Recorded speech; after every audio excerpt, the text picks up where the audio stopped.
We good? There we go.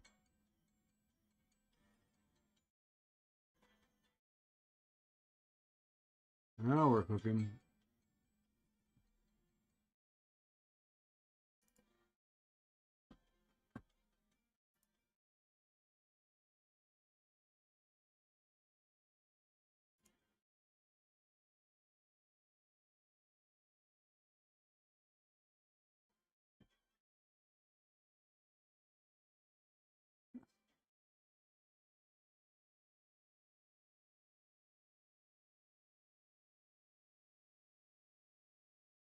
That he didn't talk about it.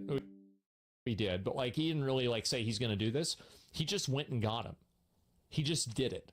You're not going to undo that. Like it just happened. Like it killed dozens, if not hundreds of people in the process, and it already happened. That was it. It's done. That's the kind of action that I want to see. I want to see divisive.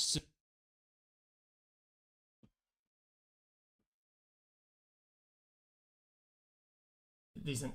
Physics says that. If it's bad, you fucking blame him.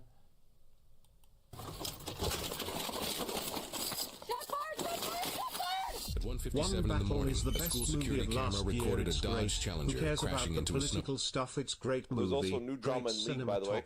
Decent. What'd you say? Have you seen there's a big drama in League where everyone's talking about co-streaming taken away from the original production Can I be honest with you? Esports? Okay. Yeah, I mean, this is called the cycle of life, right? Where every 2 or 3 years, people will blame React content and the watch parties for all the problems currently going on with whatever endeavor they were talking about. And this will happen sometimes every year, right?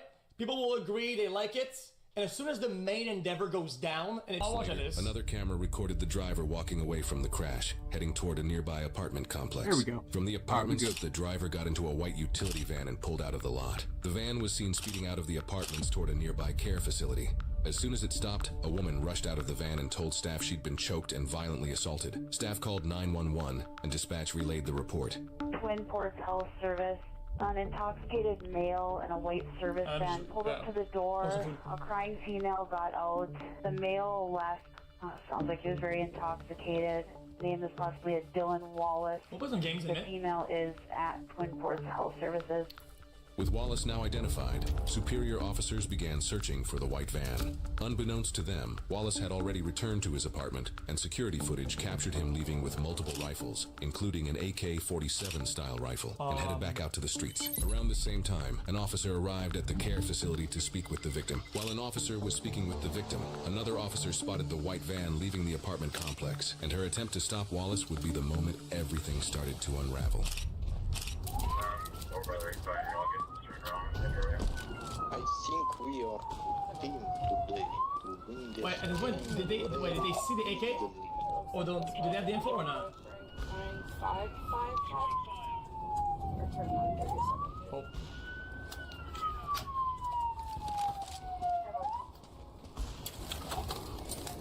It's my first stream back, Chad. There's a bunch of things to react to and whatnot. Like, I just thought from No.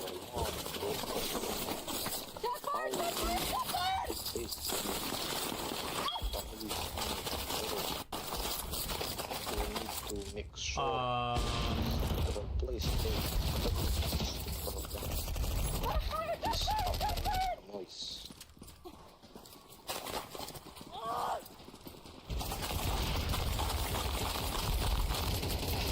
something I've seen a lot of cops do, whatever, is go around the car, right? Because why would you run it in the open?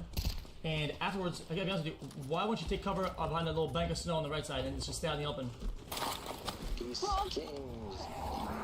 The officer has been struck 3 times, and unknown to her at the time, one round hit her radio, disabling it. I need an ambulance. Give me an ambulance. Just up the street, the other officer was still speaking with the victim, and staff reported hearing gunshots outside. What? We might have shots fired.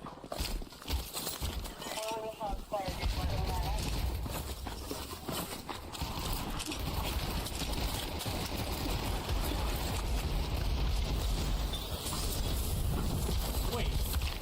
He's got a rifle. Get your lights on. Get your lights on. He's got a rifle. That's scary.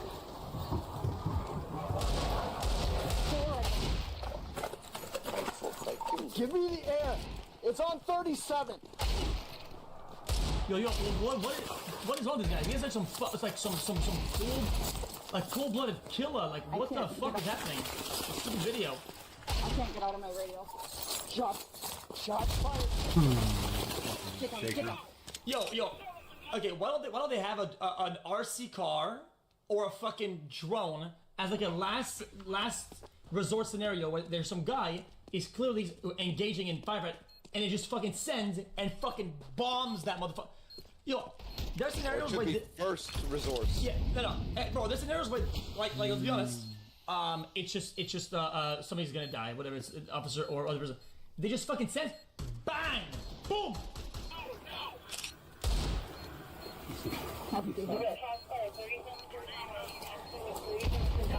He's driving. He's driving.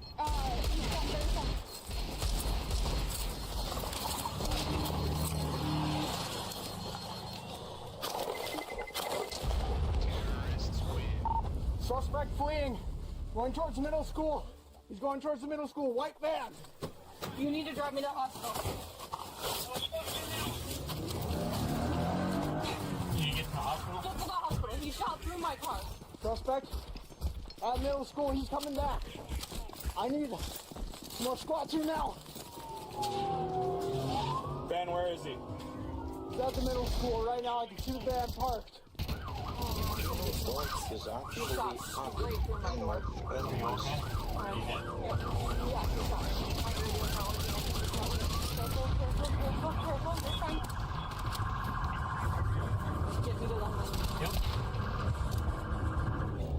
He drove into the school.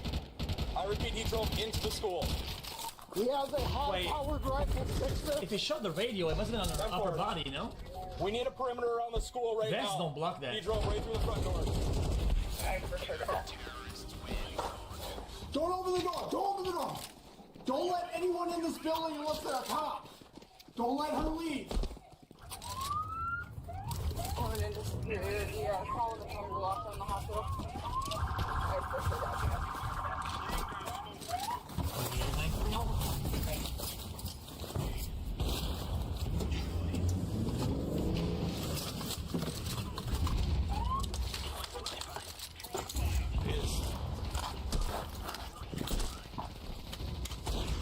Yeah, it's crazy.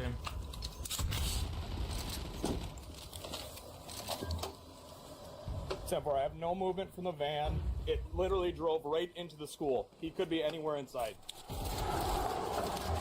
Okay, then at that point, I mean, pause the whole thing and just fucking wait for SWAT and Bearcat and shit. I mean, the way they're...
There's no that don't is surely coaching me how to be pro sniper and AK-47 player.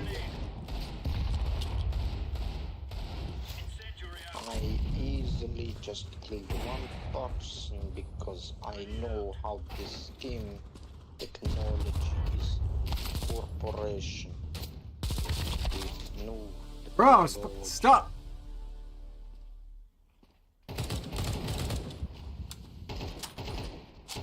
There is cheater in this game shooting impossibly well.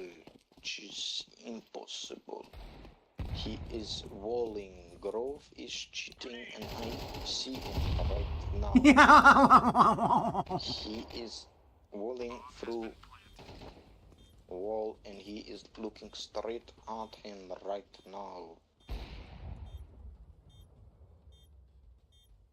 Yes, guys, I see him aim cheating.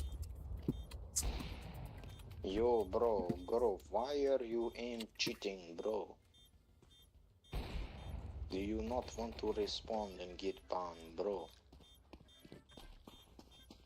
Oh my god, you're a hacker.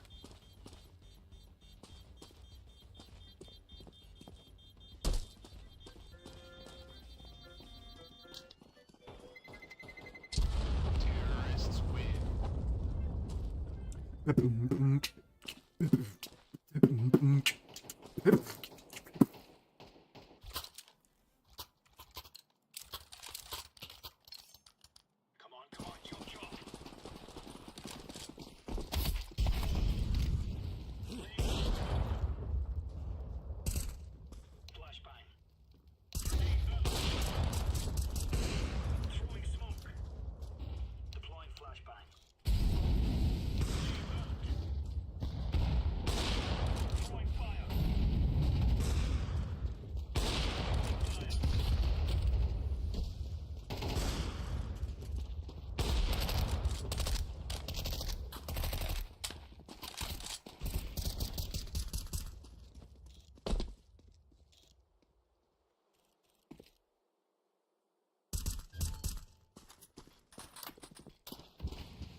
Yo, you're fucking scared that shit out of me.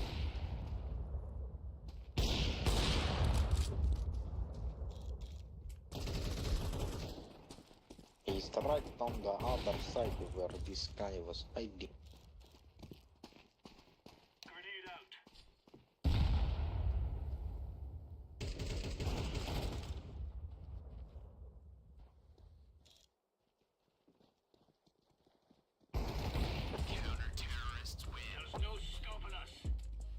Why were you up here but not killing the guy?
Yeah?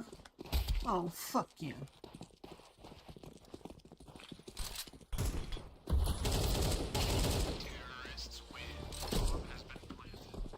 Oh, man!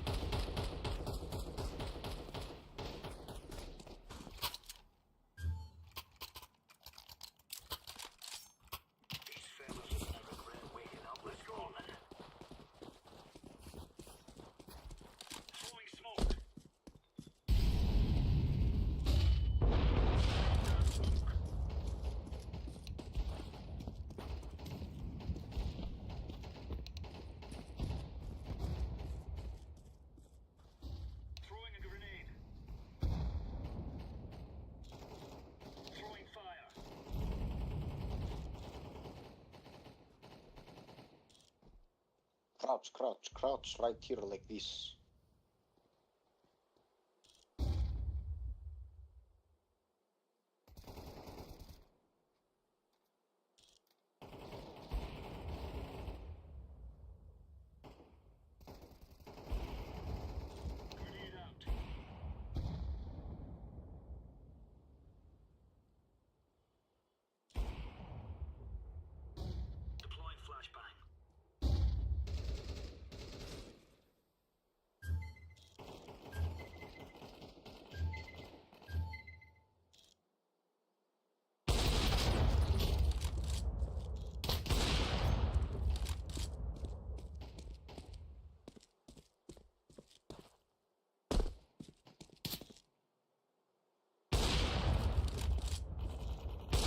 Why do I suck? I hate my life.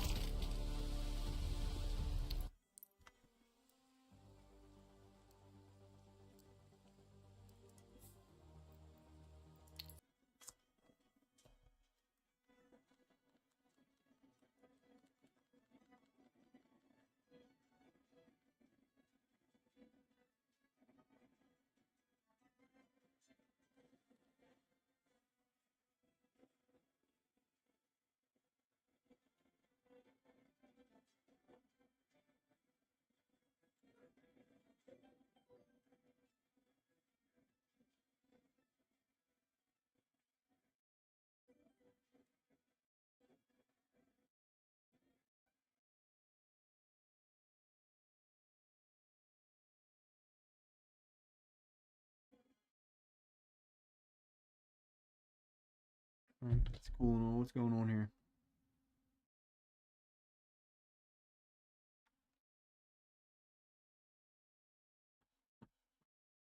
They're gonna walk in there. I love you. It's like a whole ass full operation. We need perimeter around this building just in case he comes out the backside.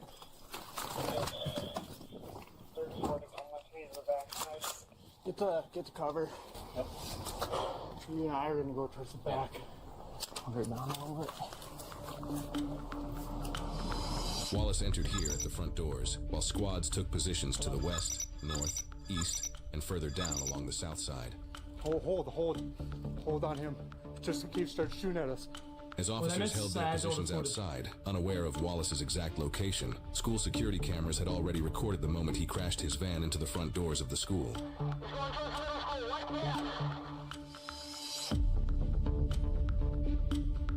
Suspect? Middle school, he's coming back. I need to squat you now.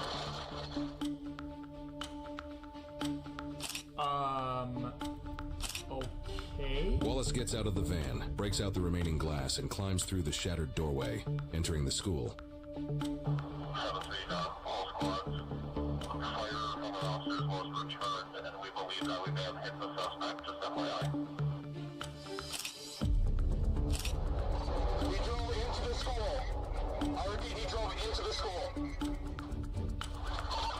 Like, what is wrong with this guy though? Like, We need a perimeter around the school right now. He drove right through the front doors. 22 there's lights in the school are motion activated, so if you see one come on or off, I'll get over them. Wallace moved quickly through the hallway, aware that officers were gathering outside. With no way out, he began searching for a place to hide. Wallace reached a locked classroom door and fired into the window to unlock it from the outside. He stepped into the room, waiting to ambush responding officers. It literally drove right into the school. Could be anywhere inside. We should get away from the cars. but then the only door that's broken would be the one he's in, no? 34 and I are to the west. There's no cover over here for us. I don't know if he wants to drive a squad that way or not. 10-4. If we could get maybe a drone overhead. Still haven't had any movement. I can only see the passenger side of the van and a brief portion of the entryway. Yes, I just want to confirm all officers are okay, correct? She's still up. I got her to the hospital. Okay, hold on. Let him cook a little bit. Did he shoot you guys? Now we're talking. He shot at anyone else. Is it the one with the pocket sand or He not? shot 2 rounds at him after he fled. 73, do you want me to try to give commands towards the van or just wait for ERT? Just hold your perimeter and getting every resource I can here to give us a hand. We need somebody to go with EWS so he's not by himself. We should be in pairs right now because we don't know if he's in the school or where he is. Mozzie, I don't know. think about this. Drone with like 10 like light bulbs, right? That are filled with like some sand and some comet or a bunch of like really like irritants that will make you blind, right? And the drone goes in, right? And it starts to spin, and then there's like a little mini explosion inside the bulb, and it pockets and if you keep your eyes open, it completely fucks it. Like, to this or not. But are you able to see what wing Bill used to go to when he went here? He's in his 20s now, so you were saying glitter bomb. A glitter bomb, but like full of like glitter acid. Blood on her jacket. He crashed into the tennis ball court. He choked her. she tried to just run. send in a drone he that grabbed her, explodes, slammed bro. her, and then ended up here somehow. That's as far as I got. So I just talked to Matt. Sounds like a Valorant ability. So the library's in the middle. Library. Yep. South wing. Yep. Goes here. He's in this classroom right here. Okay. It's that first classroom in the south wing. Okay. So somebody keep eyes over here just in case he wanders. Yep. But somebody should probably post up on my car. Okay. And be facing this way. Okay. Just in case he doubles back. If these turn on, he's moving. Okay. It sounded like she took a round through the radio to the radio, which is the understanding why we wouldn't be able to get a hold of her. Yep. So if it hit her radio, radio's on her vest. Should have hit her vest. Sounds like she's okay. Okay. But I don't know. That's all I know. Okay. I'm gonna move. If one of you want to go to a car, I can hold your spot. Okay. Okay. Officers were able to obtain the same security footage we've seen from inside the school, showing Wallace entering a classroom in the south wing. With that new How fast information, would they they get that? finally had a clear idea of where he was hiding. But the armed suspect wasn't their only concern. Temperatures that night were well below freezing, dipping into negative degrees, and officers rotated through squad cars that night were well below freezing, dipping into negative degrees. Okay, I thought it was at minus 16. And officers rotated through squad cars to get whatever warmth they could as they held the perimeter. Where's 31? Yo, he needs to take my spot so I can warm up. How long is he gonna be in there for? I just need a couple minutes to warm up. Yeah, I got you. What squad? Huh? What squad were you in? Unmarked. He's going Contact the school? Okay. Steve, Matt sent out a picture of where he was at in school. Okay.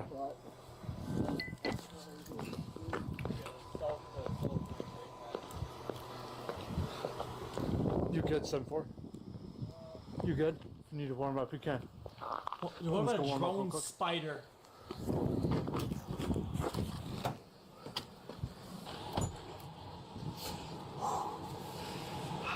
$44 months. That means chat gets spanked 44 times. Yeah, I appreciate it.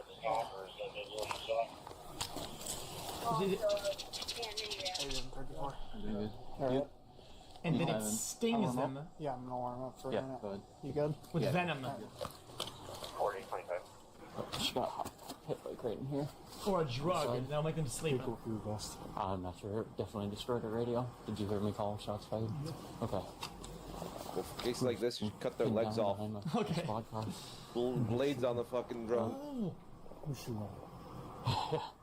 It was a fucking rifle. So just be careful. Okay. South side. So, That way you get some heat coming yeah. out. If you need to warm up. like the Minotaur No, from you're good, man. BattleBots. They're working on getting resources to try to relieve us. Or Tom You're probably Stoner. going to have to go back and talk to them at some point and do whatever you need to do for shooting back. Just got off the phone with Brad. They're working on getting us replacements. What about a Clanker Robocop Mr. We're just gonna keep Destructoid? rotating out. These two cars have doors open, so getting some heat.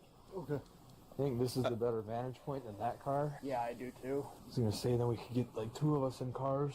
Cause dude, I'm Chad, why don't they have When I- hot packs? Yeah, when I went and No got heat back packs? to the squad, like I did the stupid thing right, but my Entered the school and his and they didn't see him leave.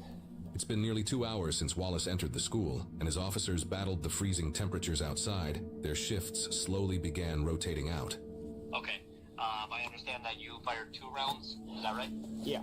Okay, when you are clear of that perimeter, like, are you out there right now, or are you warming up in a squad? I'm out here right now. Okay, when you are relieved, Thanks, August. can you walk back to my squad at 37th and Tower? Yeah, I can do that. What's taking them so long to have a drone?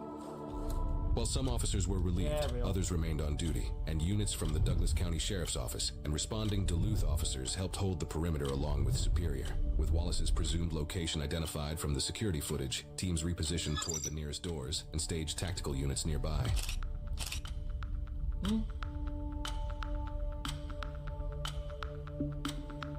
Well, man, Nearly 4 I hours can't believe after the initial they change shootout, shifts. and after a brutal freezing standoff, Wallace finally emerged from the classroom with his hands raised.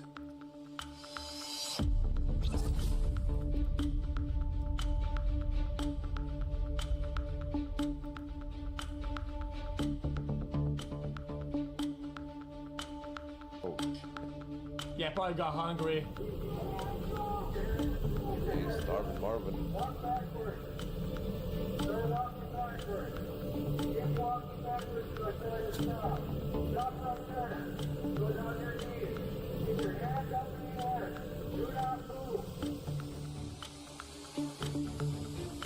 I mean, it's like prison forever. I mean, With Wallace now cuffed and ready to be transported to jail, emergency services poured in one after another. Fire crews, additional officers, tactical units, and medical teams moved in to clear the school and secure the scene. Once the building was stabilized, Wallace was transported from the school to the station, where investigators would later sit him down for an interview to hear his side of what happened.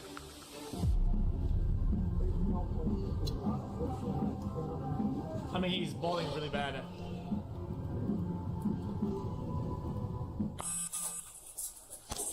We got a body camera. Excellent. Thanks, sir. Appreciate it. Closer, you good there? You fine? Yeah, I'm fine. What I want to do is actually just listen to you tell your story. Well, we had a Christmas party for my company, and there was a lot of drinking. Well, we had a good night for most of the night, and then she was giving me problems or something. We were arguing at some point, and then I started driving fast, and next thing you know, I drove my car up a snowbank. So I ran and got my van, got to her, she didn't want to get in the van. I put my hands on her, and I shouldn't have done that. I must have strangled her or something. I just fucking lost my shit, man. Went home and grabbed my guns and lost my shit, man. What? I got pulled over right away, and I knew I was fucking going to jail or something. Most of it, a lot of it's a blur. I don't even know why I did that. I just wanted to barricade myself in there, I guess. I just shoot my way into a classroom. I woke up and I'm like, what the did I do? Barricade yourself, get in the room, shoot out a couple lights, shoot several times in the school. And you pass out or do whatever you do in the room, and then you come to and you realize... Forgot that he shot somebody. The officer who was shot survived her injuries. She was struck 3 times during the exchange of gunfire, including once in her radio, which disabled her ability to call for help. Despite the severity of her wounds, doctors later confirmed she would make a full recovery. Prosecutors charged 28-year-old Dylan Wallace with attempted first-degree intentional homicide with use of a dangerous weapon, strangulation and suffocation, domestic abuse, felony criminal damage to property, and discharging a firearm in a school zone. Wallace entered a plea of not guilty, and his bond was set at $2 million as the case moved forward. His next court Brother, this date guy looks 38 years old, man. This guy looks 38, bro. His hairline says 54. is scheduled for June 1st, 2026. If convicted on all counts, he would face up to decades in prison. Dylan is innocent unless proven guilty in a court of law. Preparing this video, we reviewed dozens of videos totaling hundreds of hours of content, along with crime scene documentation and voluminous police reports. Please consider becoming a $1 member to support detailed reporting like this.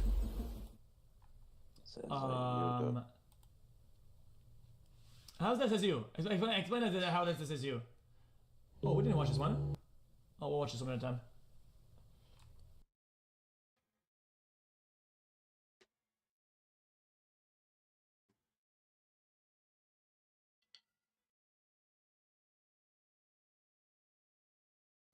Like a routine traffic stop was moments. I just saw a really interesting scam that I got a yap about because it reminded me of an experience I had when I first moved into my apartment out in the God's country on my own, finally leaving the nest of my parents. Boy howdy, let me tell you, I had a wacky experience with a scam that could have resulted in me missing a kidney, a nipple, and all $40 in my wallet. And the video I just watched from Inside Edition talks about a modern scam that feels like a new iteration of what I went through. It's a blackmail caper stranger than fiction. This couple says they returned home to find their beloved dog missing from their backyard. We were so scared. We didn't know what had happened to him. Then came a phone call. Their 11-year-old beagle mix named Archer had been found. They say they were sent this photo showing the poor pooch with a terrible wound. So some fucking scoundrels went and they actually did steal this couple's dog.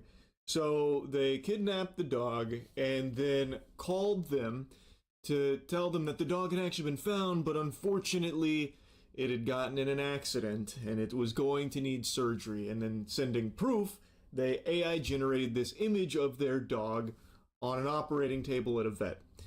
Now, why this kind of relates to what happened to me out of college in my apartment is because one day, randomly, I had received a phone call from a stranger, the fucking cold call out of nowhere from the boogeyman, and they started spinning a tall tale about how my mother was driving and ran over this guy's brother at the gas station, just fucking mowed him down like it was GTA, and it was now my responsibility to get over there and clear this all up. I don't even remember what they were demanding. I think it was like I bring money or something in order to squash it. And it was just an extremely tense situation, and I would ask for proof, and they're like, nope, your mother can't talk right now. I've got her, you know, she's too panicked, and I've got her, like, calm down, and I don't want to, like, you know, get her all excited again or something, like she's some kind of fucking zoo animal or something.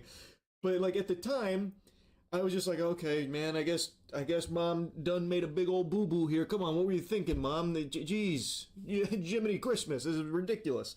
And at the time, it didn't really occur to me to start, like, interrogating, so I didn't ask, like, the best questions, but I was like, all right, if I can't talk to her, let me just go ahead and give her a call myself real quick just to, you know, see what's going on. And he's like, no, if you hang up this phone, I'm taking your mom, or something like that.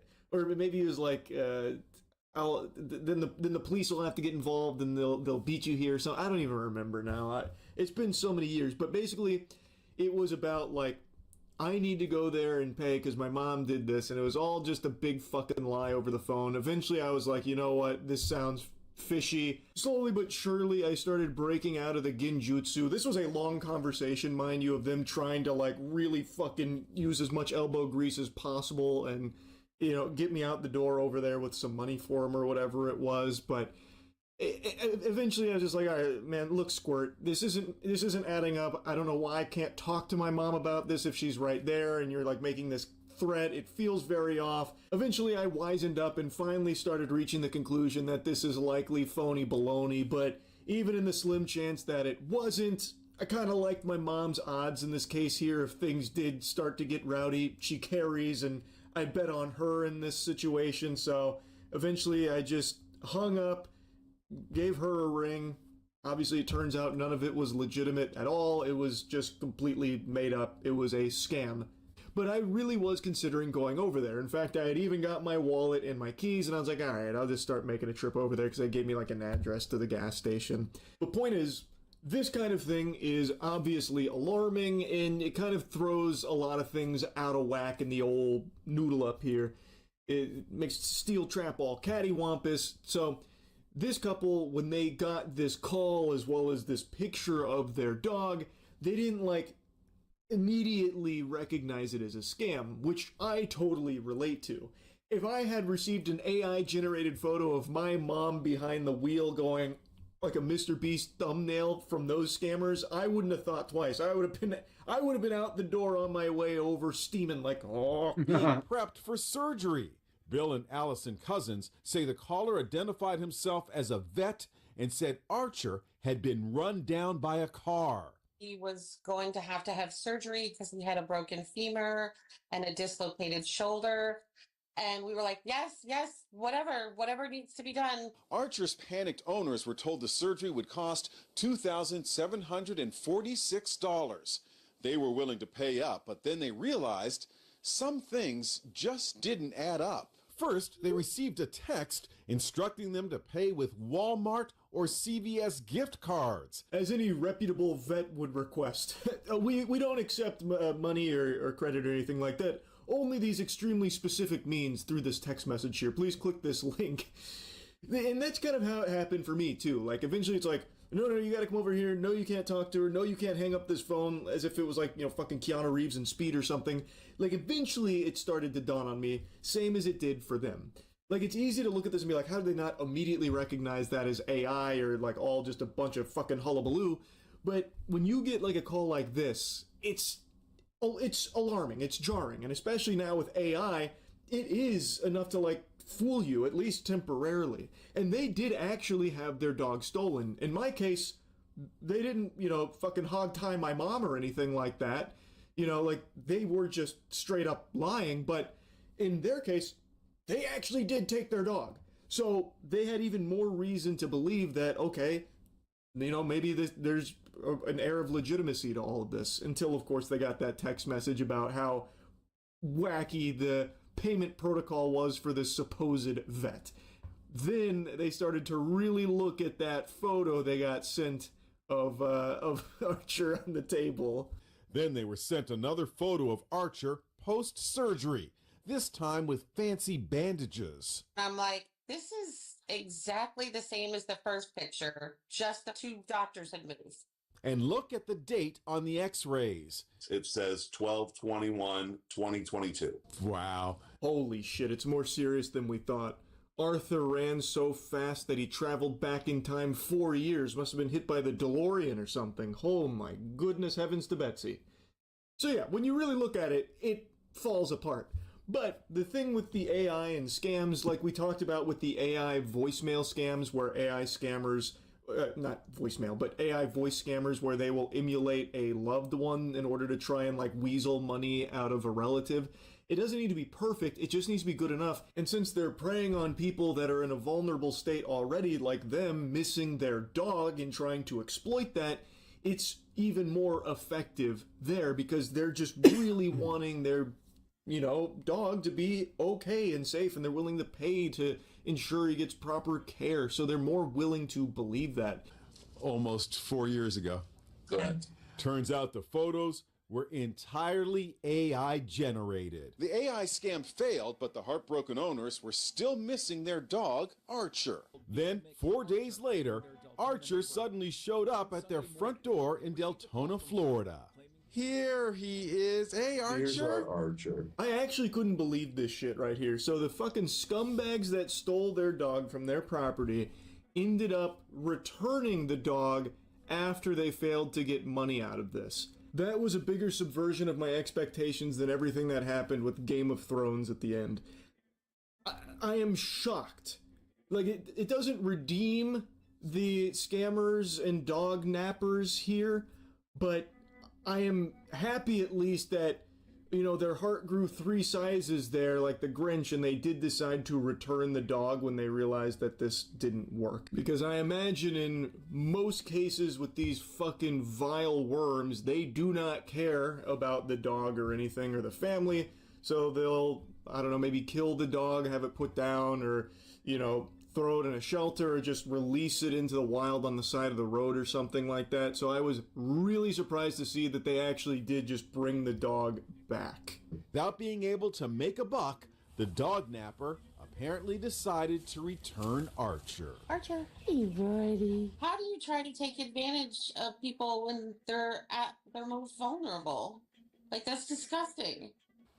Archer's owners think he was confined because he's walking like he sore. The sheriff's department is investigating. My guess is this isn't an isolated incident. I imagine that this is a group that goes out and actively searches for animals that they can steal and then try and ransom to these families and mislead them by saying oh, we found your dog and now we need this money in order to take care of their injuries, that kind of thing, just exploiting the vulnerability. And like she mentioned, it is very twisted. It is disgusting stuff, but that's what scammers prey on. That's what they look for.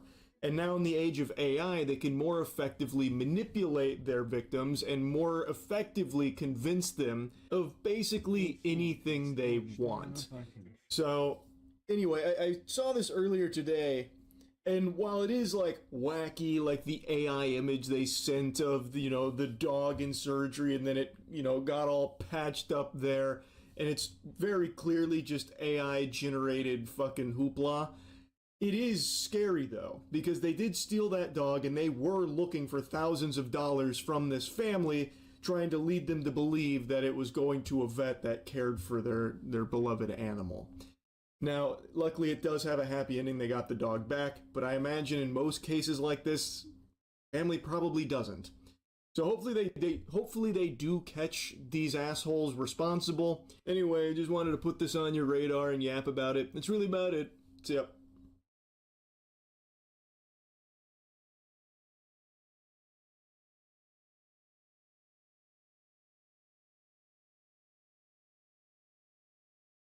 I just saw a very interesting video from Scott Schaefer breaking down an emerging scam that's apparently popping off and very successful that seems to dust off an old method that was popularized on Reddit a long time ago.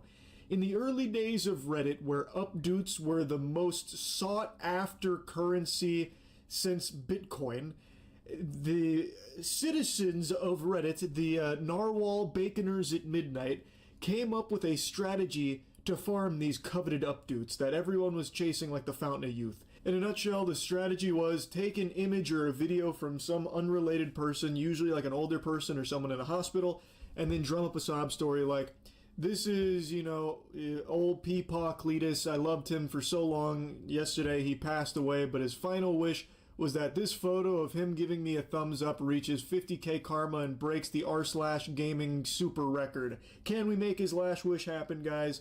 And then naturally people are like, oh, I'll support that, and then they all did.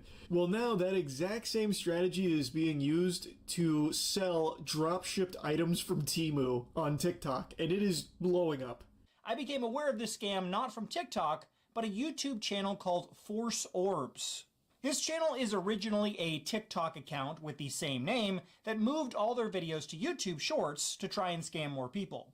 The page is all about promoting their custom Star Wars art, all made by one old man. People said that you would destroy this shit, not join them! Bring balance to the Force, not leave it in darkness! Execute Order 66. I'm not gonna lie, it's actually kind of nostalgic to see this scam again. I thought for sure this was a menace long since forgotten. I really cannot even picture the person that would see this video and think for 1 second that this is real. Like, I don't know who sees this and is like, oh man, this is heartbreaking. He's right. That video of that girl shooting a baseball at a car's window got so many views, but his Star Wars art is getting ridiculed? What kind of...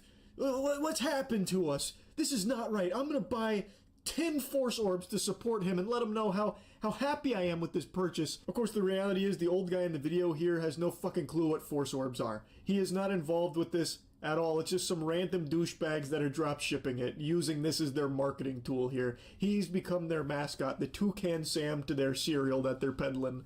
All of their videos are pretty much the same. It's a sad old man who makes custom Star Wars glass orb art, and he's upset because any clip on social media with a cute girl gets millions of views, but his videos trying to sell his art, no one watches. In many of the clips, he talks about that he's running out of money, and people in the comments taunt him, saying things like, "Grow up, old man. No one loves Star Wars anymore. Besides, nobody is buying your stupid Star Wars art." Another classic. You rage bait and tug on the heartstrings here. Oh, look at what these people are saying about my Star Wars orbs. They say it's stinky and they don't want it. They say it's not art. They put art in quotations. They say nobody loves Star Wars anymore. Can we prove them wrong? Can you guys all buy my fucking art, please? Also, it's just such a dog shit comparison in the first place, by the way. It's unjust that this video has millions of views, but mine doesn't. Doesn't that just make you mad? Isn't that just the most upsetting thing ever? A real tearjerker. Now get your wallet out, please buy some of these Force Orbs I found on Temu. But what this item actually is, really is just a customizable LED glass orb that you can find on sites like Temu for $16. Any photo you want can be uploaded into these, but the scammers are trying to sell these with preloaded Star Wars images and calling them Force Orbs. The real crime is on their website, where they are selling these for a whopping $60 a pop. $60 is pennies to make this old man's dreams come true. Can we get his videos to 66 million views here so it matches that girl shooting a ball at a fucking car windshield? He deserves it, clearly. Come on, guys, what are we doing? If we each give him $1, we can afford one fucking Force Orb maybe at this absurd price. This is always probably my favorite part about these kind of scams. Like, it's not even so much like the goofiness of the videos they post and how fucking trash they are, but it's their preposterous level of greed where they'll mark up a Temu product like 2,000% and think anyone would be willing to buy that. Unfortunately, it seems like there are some gullible suckers that do because they want to, support this story that they've bought into hook, line, and sinker. But like, it should be just so obvious that this is fishy. I cannot picture the person that sees this and is like, oh, I'm getting my credit card out. It's $60 for a Force Orb. It's a little steep, but it's made with love and care. I could tell because the TikTok video said so. In the clips, it shows alleged production of the globes, but if you slow down the production videos, it seems to me that this might be AI footage, because the people in the video have weird body issues. Like this guy who has this weird crease in the middle of his forehead, and the arms in the next image look AI generated as well. No, what? AI generated videos? As if. No such thing, not on TikTok. They wouldn't be using AI to show the production, that's all legitimate. The worker there with the wacky forehead, well, that's old Quirky Brows Joe. I mean, everyone knows that guy's got like that weird shit in there like an accordion. It's part of his identity. He's a zany character around the office that works with our favorite old guy at Force Orbs. Come on, don't be ridiculous. AI footage. My left shoe. One thing that isn't AI, though, is the sad old man who shows up in every video who claims to be making all these orbs. With a reverse image search, I was able to find where this footage originally comes from, and it's from a TikTok account called TedDog13. TedDog has nothing to do with the Force Orb scam, and he seems to be a nice old man who created his TikTok account to help him make new friends online. This is TedDog13. I want to thank you all for allowing me to make these videos. He seems like a sweetheart. And like I said, this isn't anything new. This has been a scam that's existed for a while, but it kind of petered out and wasn't really popular for a while. But now, thanks to TikTok being such a strong marketing vessel and people so willing to just buy into a sad story and like rally behind what they think is a good cause for these products on TikTok, people are now spinning that goodwill to exploit it. So now they're just drop shipping trash with fake stories around it, taking other people's videos, and then even using AI videos to try and, spruce it up a little bit to get people to buy into it. I just saw... Hello guys and gals, me Mudahar, and today we're going to be talking about David. Now, it's been about a few months since I've talked about David, ladies and gentlemen. Now, I'm a person that follows a lot of creepy internet things that go on, a lot of scary shenanigans that happen in our world. But today's video, I want to be very serious about it. We are talking about a person that allegedly has murdered a 14-year-old girl, allegedly cut up her body, and allegedly stuffed that into a Tesla, right? So again, these are some very, very serious claims. So 6 months ago, I talked about a guy named David, who, for anybody that doesn't remember, was a pretty popular artist, pretty up-and-coming artist at the time, somebody in the music industry. He was a young guy, and he was literally on tour at the time. Out of nowhere, 6-7 months ago, there was a situation where, again, a Hollywood tow yard had a Tesla that was found with a body inside it. So for instance, inside this Hollywood tow yard, they would find this Tesla, they would open up the actual frunk of the vehicle, which is another sort of smaller trunk, and law enforcement officers would discover that there would actually be a cut up, unidentifiable body. At the time, the Open body was game so mode. badly decomposed that trying to identify it wasn't necessarily a possibility at the time. So, of course, obviously, Set game mode to and performance. through a long, venturous process, the law enforcement agencies ended up concluding, alongside the internet investigators in parallel, that the body belonged to a young girl known as Celeste Riva Hernandez. Now, I talked about this whole situation as it happened literally 6 or 7 months ago, and the thing about it is for a while, everything kind of went quiet. David was basically somebody that cut all of his tours off, and, it almost felt like the LAPD was kind of doing nothing, right? The internet investigators, the people on Reddit were sort of looking through every aspect of connection. So, for instance, this Celeste Riva Hernandez is this girl that apparently had met David all the way back. Internet investigators even went back so far as to look through Discord messages. People even found older clips of David and her together. So for instance, right over here, one of the more infamous clips is obviously David has Celeste on stream and even starts telling the moderators for that live stream to start deleting VODs after the stream it ends. So listen to this one. Yo, wait. Oh, look it. Answer that one. That's so mean if you don't answer Which that. one? What's good, David? Big fan, big spot. Oh, thank you, Mitochondria. I gotta stop with him if you even. We need to delete this. Maz, can we delete all VODs? And then as soon as the stream ends, delete the stream too? So it's kind of weird, right? You have him talking about deleting VODs, the mentioning of like the age gap between these two individuals, and of course, ultimately, people started to look at various matching tattoos. They had identified, basically around the same time, I guess, as law enforcement agencies, that Celeste Riva Hernandez was actually, right here. It was an insane situation. So again, this whole David situation just kind of died down for a little bit after that because obviously the law enforcement agencies were doing their thing and there really wasn't much being discovered. In fact, if anything, at the time, people were probably hindering the David investigation by finding possible pieces of evidence and contaminating them with their own fingerprints, right?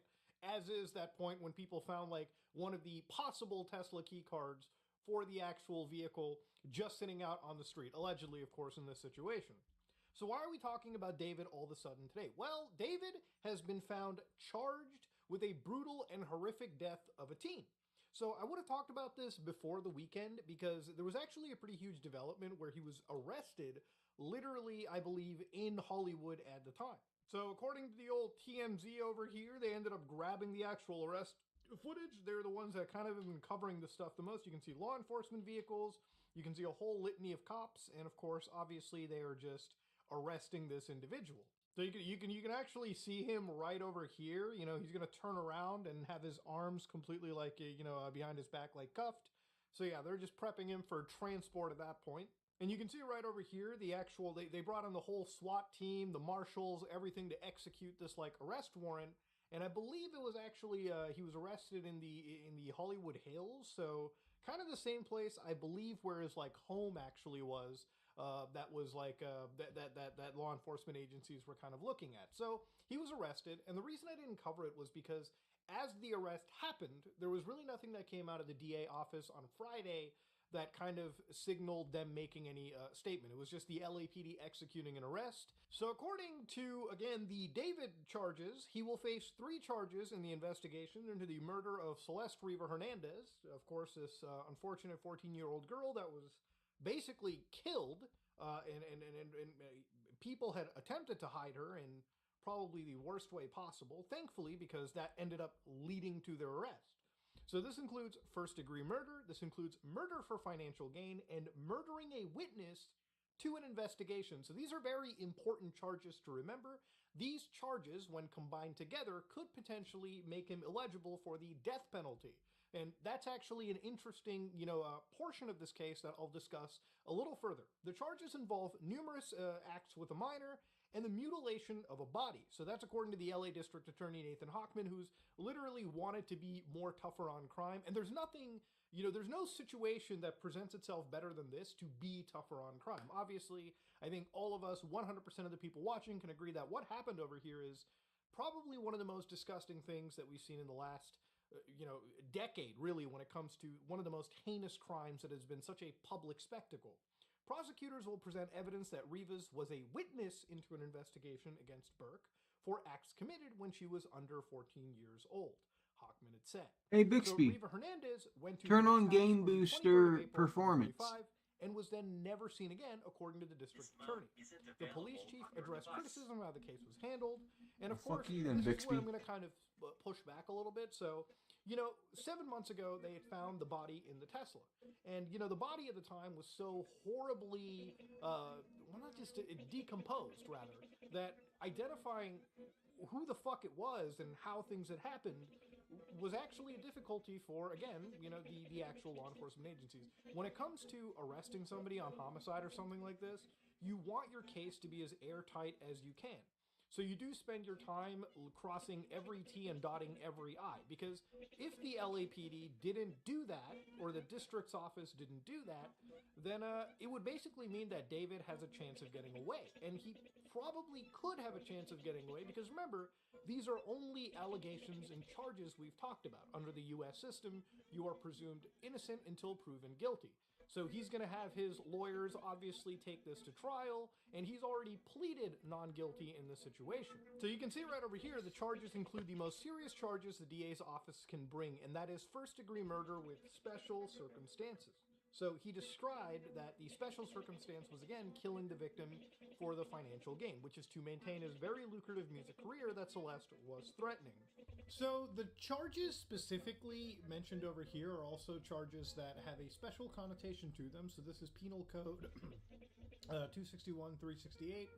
Obviously, this is the range, but the specific chapter is, I think, 281 to 289, which is bigamy, incest, and crime against nature. So actually, 28.8.5 says any person who either resides in the same home with a minor child or has access to a child over a period of time, not less than 3 months, engages in 3 or more acts with a substantial conduct with a child, is typically somebody that they're going to be pressing for this continued access to a child and committing continued sick acts with them. Of course, the other thing they also mentioned too was the special condition for the murder, which they also said that when she threatened to expose his criminal conduct, and according to the law enforcement agency, they kind of have the proof for this, according to their statements at least. And devastate his music career, Burke allegedly murdered her, cut her up, and stuffed her body in 2 bags, and were placed in the front trunk of his car. So they've actually just tried to mention him by name, right over here, so not like him and an accomplice, literally just him. There, the dismembered body sat for over 4 months, decomposing until it was found at a tow yard. Again, I don't know why he would consider leaving this body in the trunk of a car. I don't know if he understood that bodies decompose and this will eventually get caught.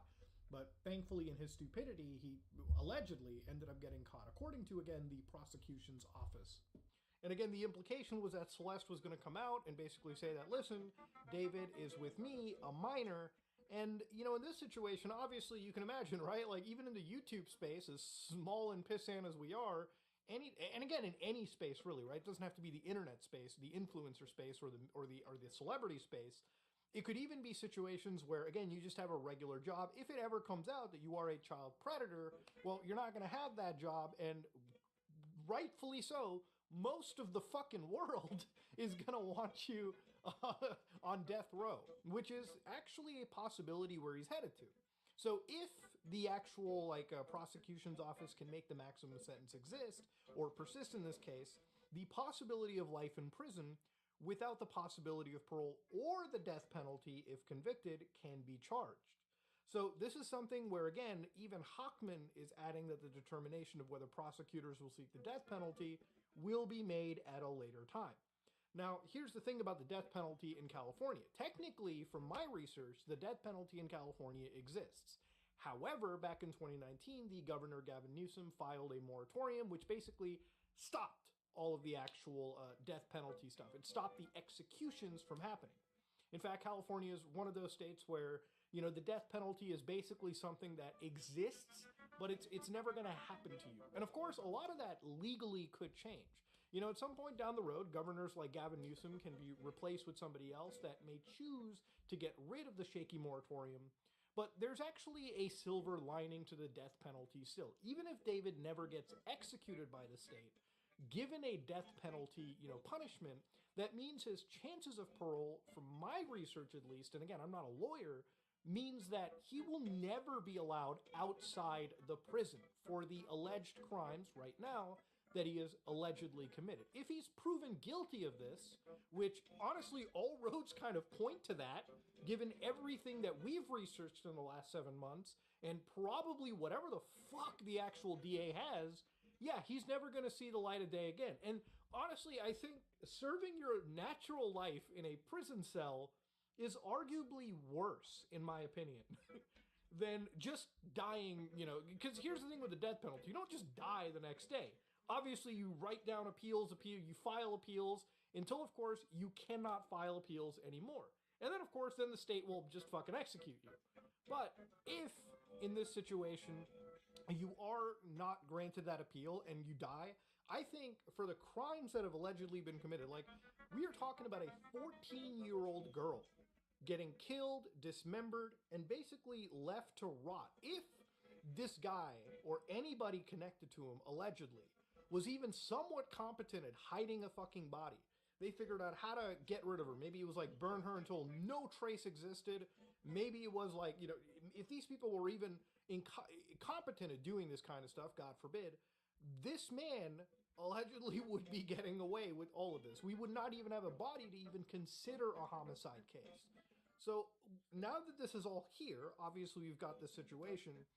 I think if he is really guilty, and again, I'm keeping it until he's obviously 100%, convicted of it, then he deserves to rot the rest of his natural life in prison. I think that's actually the worst case.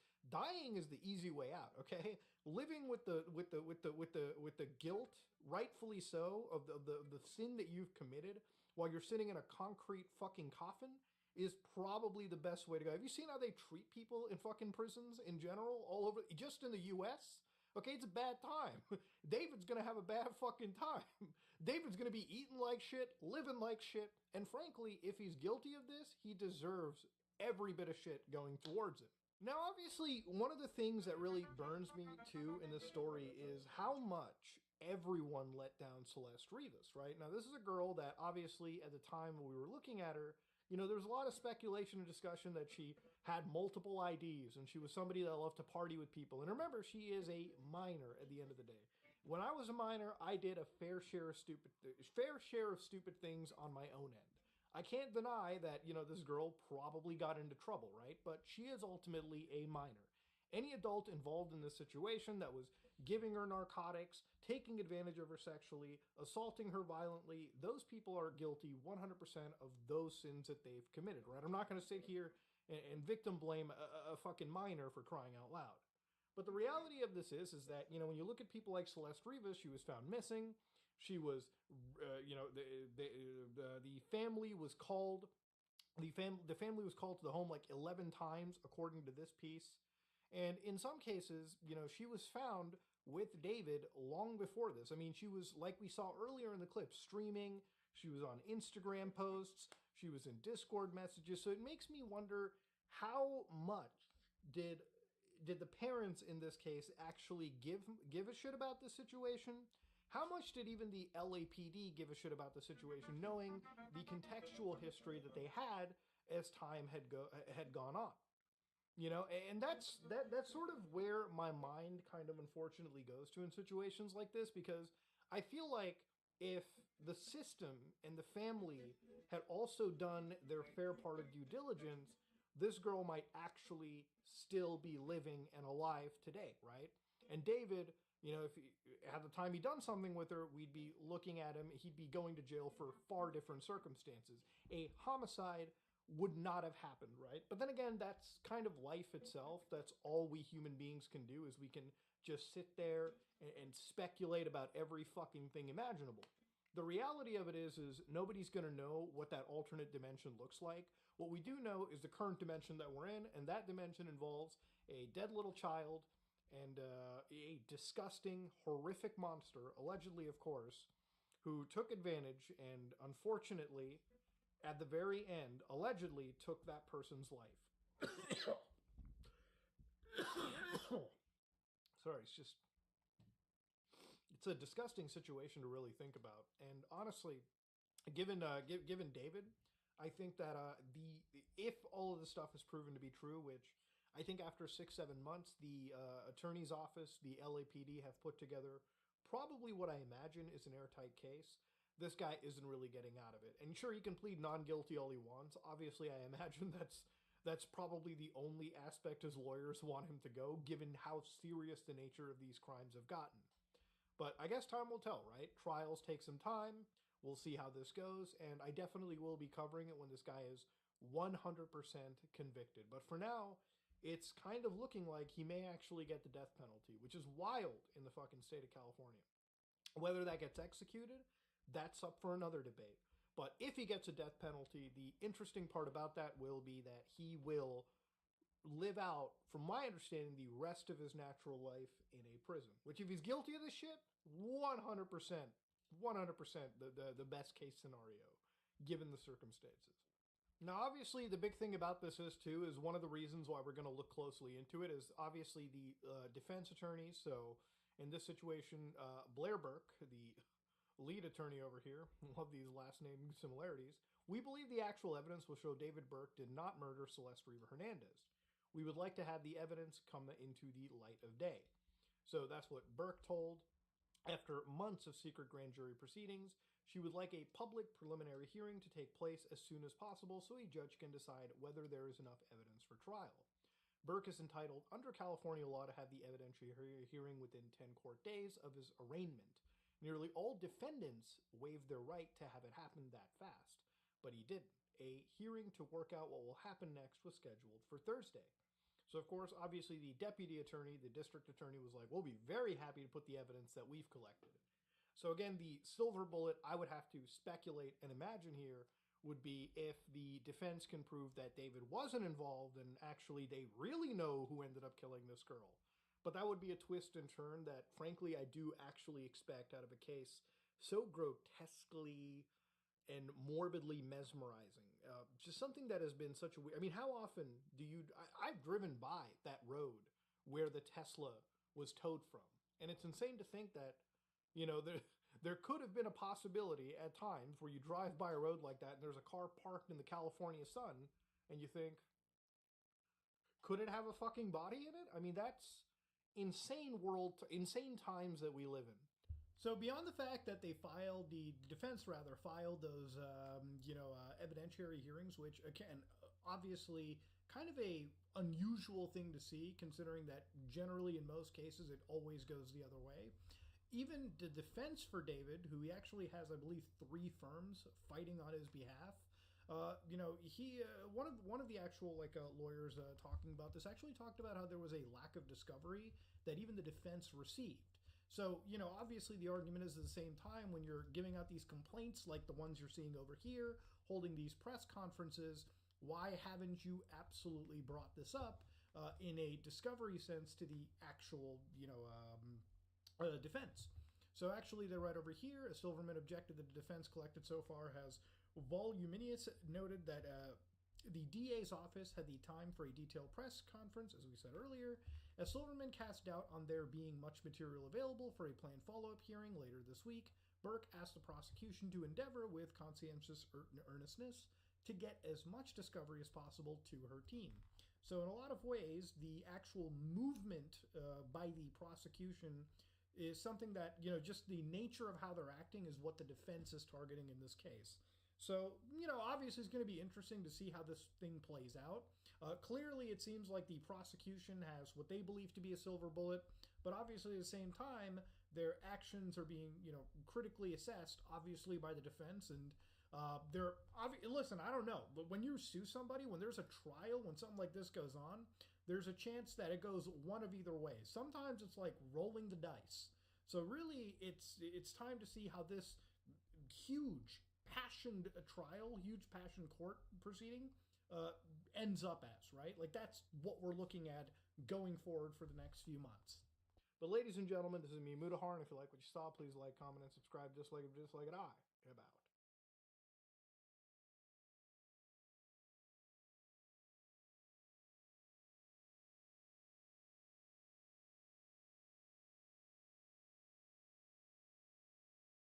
Today I've got a huge update with Stop Killing Games. Now, there's good news and there is bad news. I'll start with the bad news. You're going to have to put up with the likes of, let's see, the IMCO, the jury, the petty, the ECI, MEPs, and a whole bunch of other acronyms because, yeah, it's the EU. There's a lot of acronyms. But the good news is captured in this one quote. Here it is. I'd say mission achieved for this one. So yes, they've actually made progress. Now this is all happening because Stop Destroying Games representatives Ross Scott and Moritz Katzner sat in the European Parliament's broadcast studios for a press conference last week.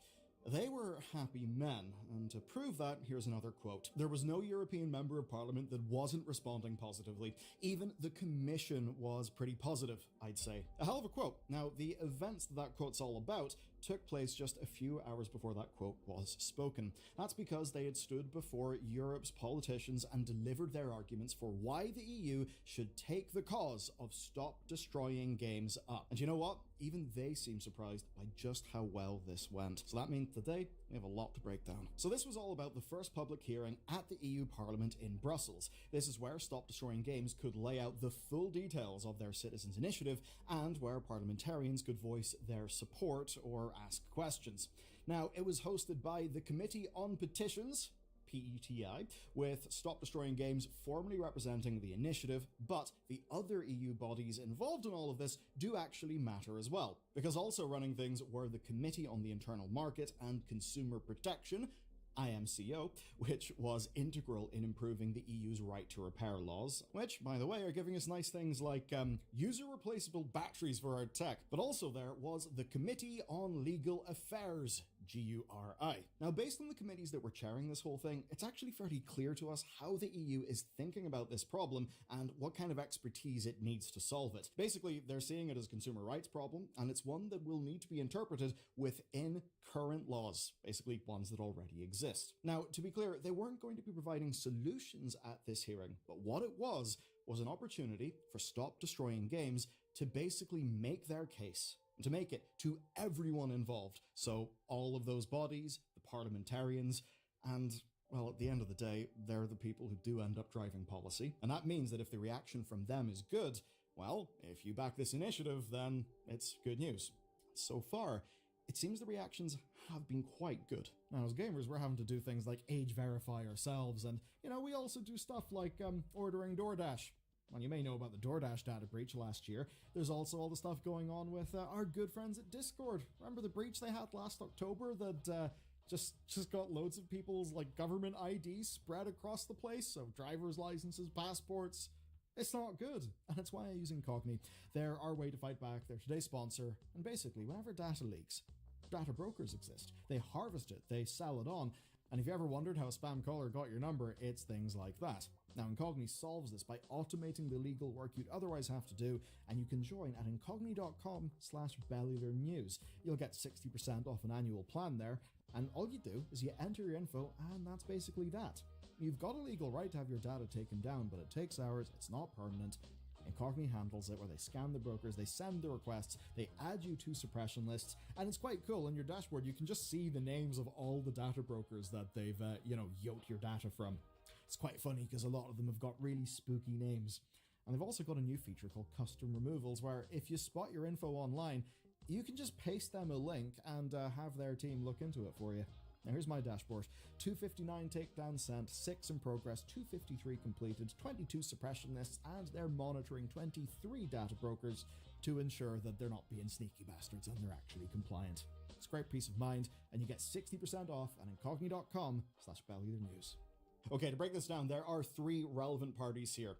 There are commission representatives. Those are the people who will initiate any action. Then there's the various MEPs. They represent either their political groupings within Parliament or just their own interests. And then, of course, the third group is the Stop Destroying Games team. That comprises of Ross Scott, the founder of the Stop Killing Games movement, and then SDG's organizer, Moritz Katzner. As for the MEPs, Katzner and Ross are mostly right. Things were actually very positive. This is very heartening. Many people simply just made supportive statements. Several, though, did bring up their own gaming experience, and at least one of them did that in the form of dozens of memes and references. So it's at least nice someone's trying to make European Parliament fun.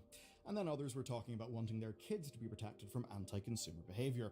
Others who responded were pushing the conversation somewhat into the microtransaction spend area, other things like the cost of games and potential risks around younger users. Now, there were at least a few challenges. As an example, the German technocrat Axel Voss did specifically try to raise concerns around the legal implications of any changes made here, and that's especially around preserving creator rights as well as consumer rights. And he was specifically interested on the potential impact on licensed content like music or cars, and that kind of thing didn't get fully addressed in the session.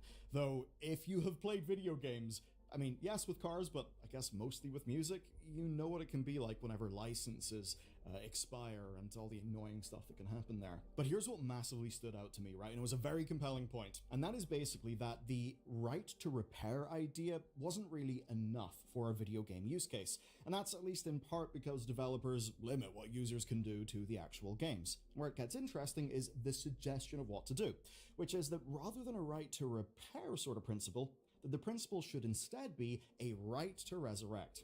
And that means you heard it here first. The EU, backed of course by George Soros, is now going to investigate necromancy. Okay, I'll take the tinfoil hat off, that's definitely not true.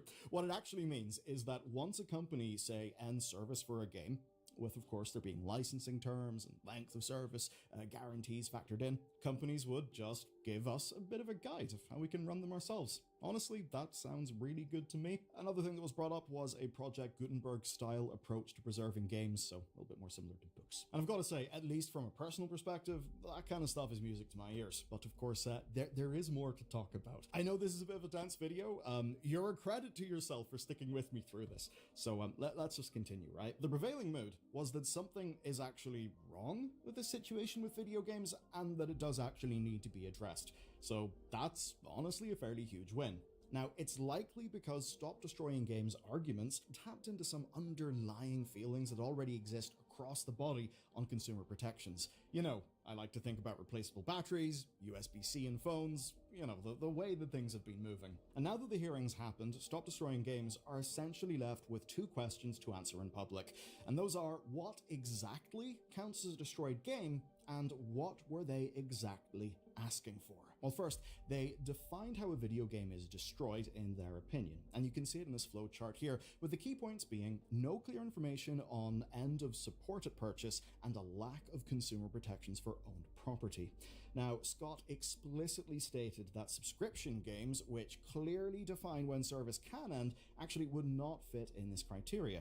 And they're also openly saying they've got no interest in changing the business models or the monetization of the games industry in this initiative. It's not saying that they don't want those things to change as individuals, it's just basically about the scope of this initiative. Now, all those criteria matter because when Stop Destroying Games went to the EU Commission for clarity on legal requirements, and to many members of the European Consumer Centres Network, they basically got no clear answer. There was no clear answer, though some of those Consumer Centre members even told Stop Destroying Games that they expected indefinite support for a product, which is really going far. So far that even Stop Destroying Games' representatives kind of found it unlikely. Now, that's because they did make it clear that they're open to, quote, any solution, and that they have zero interest in ongoing support from publishers after a game is discontinued. They also recognize that not every feature could be operable after support ends. And to back that up, I've got a quote from Katzner that I am going to quote with a little bit of paraphrasing so that it kind of flows nicely.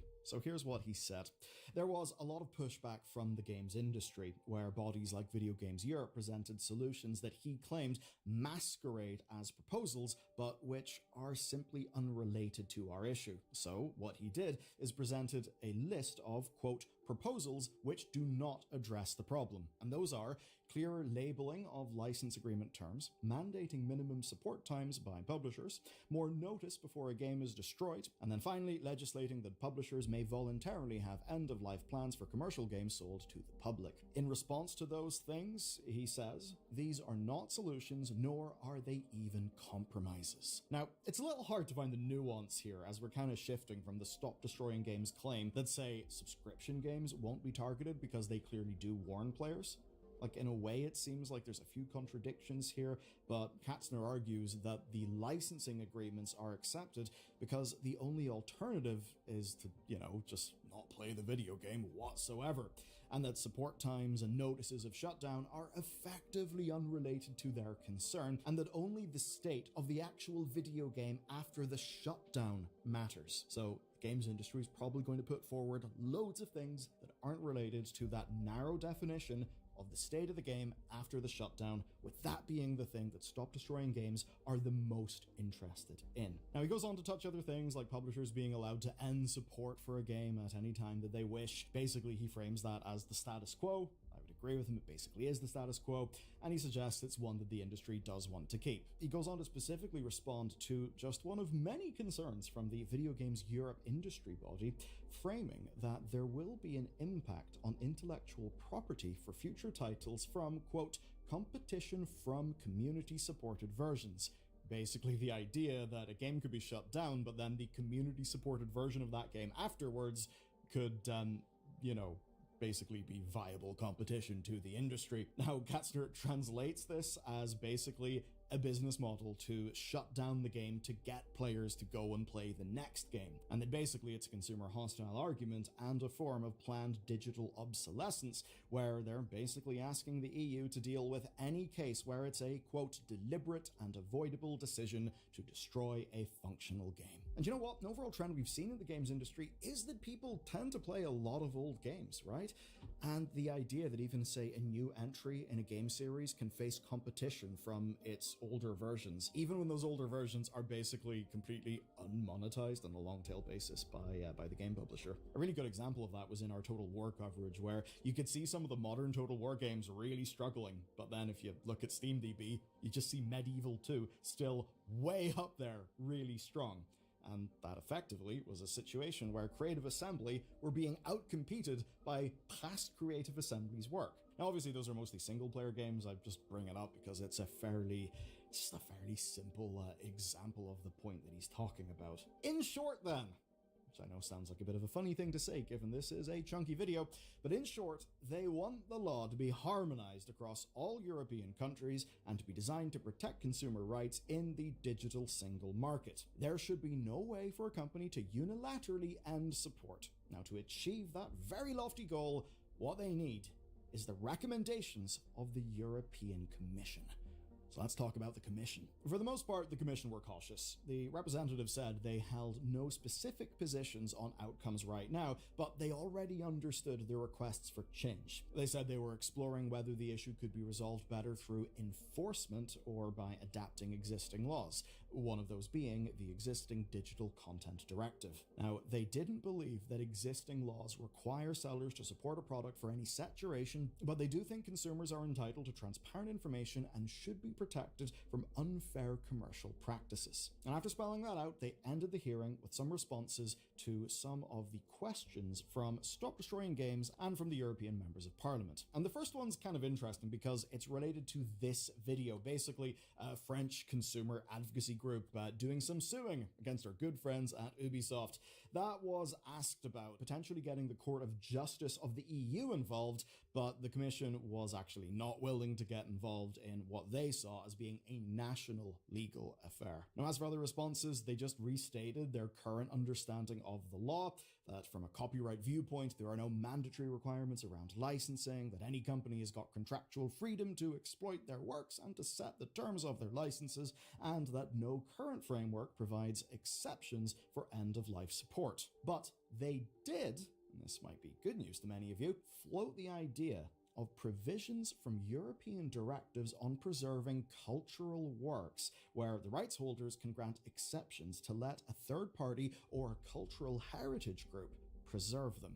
This is a side of things that I would say could feel a little bit less relevant to how Stop Killing Games, and I guess this permutation, Stop Destroying Games, how that might apply to your specific case and your specific game library, but it is relevant to games being treated and being valued as pieces of art that do actually deserve to be preserved for future generations maybe to enjoy, but honestly, even if it's just to study academically. Game preservation is in a really dire state. I mean, we've even covered instances in America where, the ESA is basically fighting against it. That stuff absolutely sucked. So it's good this is being talked about, though as of right now, with so many technical rights holders being involved, they did say that it's difficult for them to suggest a solution there.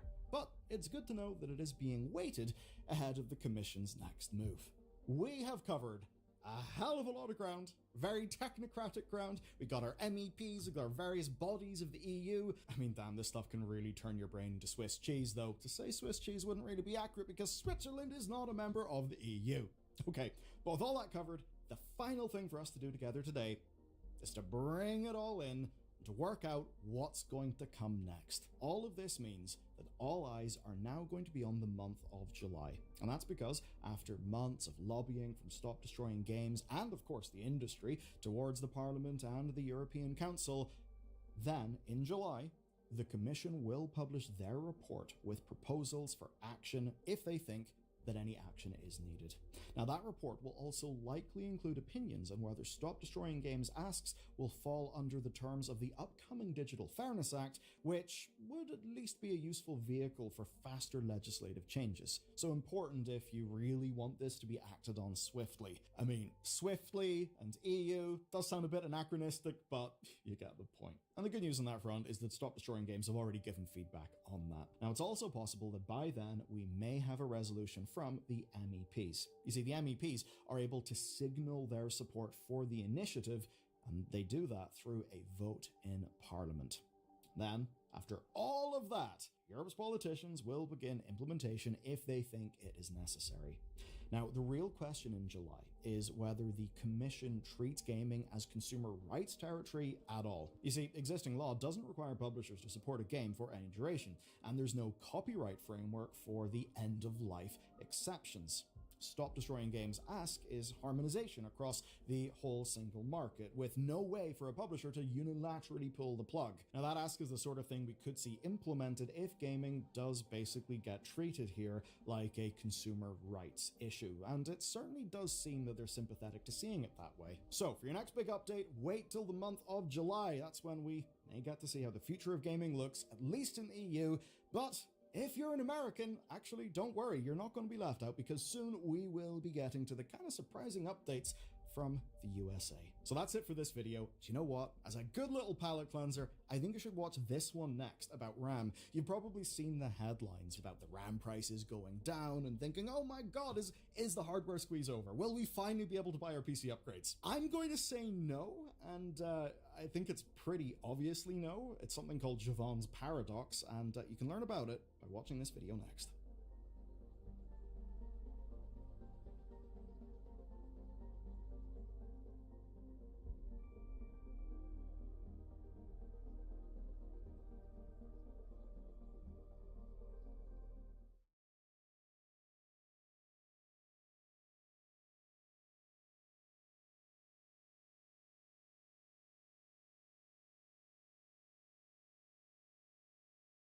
A CEO wanted to get out of paying $250 million to the developers of Subnautica 2, so he asked ChatGPT for a plan, and according to the court ruling, over the next month, Krafton followed most of ChatGPT's recommendations. So, how good is ChatGPT in a situation like this, and can it save you $250 million?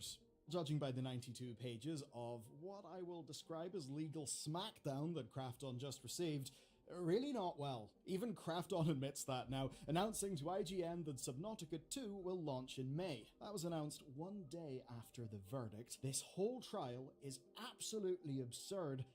It's also not quite done yet, so there could be even more chaos. First, a reminder of our characters and the story so far. So, the PUBG publisher Krafton acquired Unknown Worlds, the developer of Subnautica, in 2021. Subnautica was a good indie game. It made a load of money.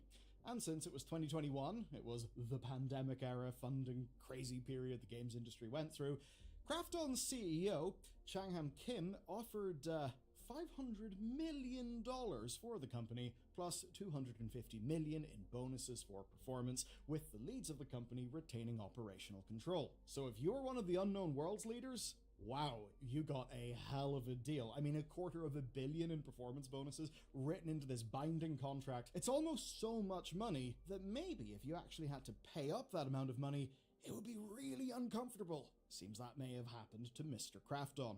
After the acquisition, Unknown Worlds' founders, Charlie Cleveland and Max McGuire, actually stepped back, and they left CEO Ted Gill to basically run Subnautica 2 while they went and worked on other projects. These are things like a strategy game called Moonbreaker. Now, those projects had mixed success, and the pair eventually wanted to just step away from game development altogether, even doing things like making a Christmas movie. Bit of a weird story. Getting back to the real topic, Unknown Worlds, under Gill, geared up to release Subnautica 2 in 2025. Now that would be just in time to hit the deadline on the $250 million bonus owed to the executives and some of the original staff of the company. And that, rather unsurprisingly, is where things took a turn, because Krafton's CEO had no intention of letting that payout happen. And what follows is what the court now agrees actually happened. Here's where we'll begin the story. Charlie Cleveland burned out after the failure of the game Moonbreaker. He then told the dev team and the Krafton reps and took some time away from the company working on films, including a Subnautica film. So that's one of the main two guys. The other one, Maguire, didn't think that he fit in the corporate environment and wanted to work on external projects, things like seeing how Subnautica was resonating with kids on the autistic spectrum. So he wanted to follow that type of thing. And basically, neither of these two guys was involved in active development by this point, and unfortunately, development on Subnautica 2 was struggling. Now, in 2024, Maguire and Cleveland then came back, and they helped build a prototype, basically an attempt to get things back on track. Now, all three of them then decided on a leadership change for Subnautica 2, which involved them elevating some of their internal staff. And by May of 2025, Unknown Worlds had turned around the development of the game and was actually preparing for the early access release. And here is where the maths really starts to matter. But don't worry, not in a boring way, in a very spicy way. It seemed things were going to go quite well. Krafton had predicted, quote, over 1.67 million copies sold by Q4 of 2025. That is, if the game launched in August. That would mean that worst case, the bonus payout would be $191.8 million. And in the best case, it would be $242.2 million. And obviously, the CEO of Krafton was not really thrilled about this. Here's a quote. Everyone admits the contract was a bad deal. Get tilted as chosen by the wheel. Intended game. I ain't no pussy.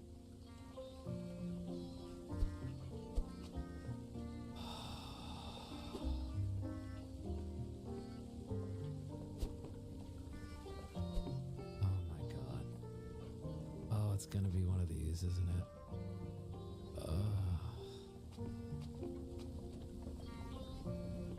The footage from 24 Hour Tag That with limited cameras shows that it's the people you brought on Nerevar, not Bank or Spectacle, that makes good shit. The fucking balloon nighttime tracking shot, for fuck's sake. Gold from sand. Thank you. Really shows the innate flaws in Mr. Beast content methodology / ideology. Oh, thank you. I already immediately hate this because there's like the way you jump is determined by this line. Just got back from 9 days in Japan, and after 14 hours of flying home, the only thing I want is to go back and chill in downtown Kyoto. Shout out to Bar Tonbo. If you know, you know. I do.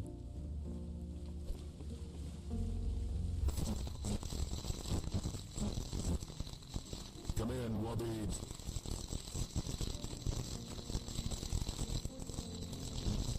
We check the literature. Nothing on sexy Latina fish feet. Nothing on fish feet at all. We're in the literature now.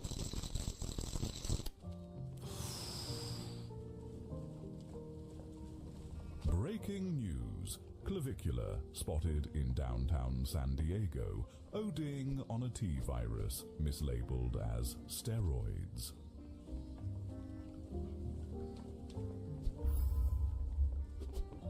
Ooh, okay. Okay. I don't know if I like this yet, but I'm good at it.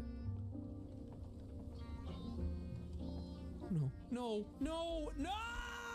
I don't know if I like this yet, but I'm good at it.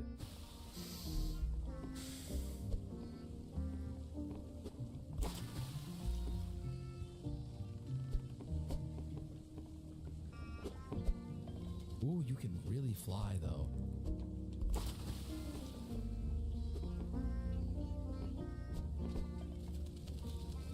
Hey, Big Cat, it's genuinely surprising to see someone like Mr. Teeth, who is supposed the analytical guy, not understand the laws of return.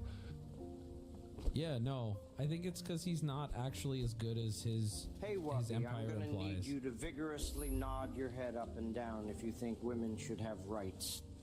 Oh, I don't want to do that. The right to what? Listen? Come on, guys. Let's go.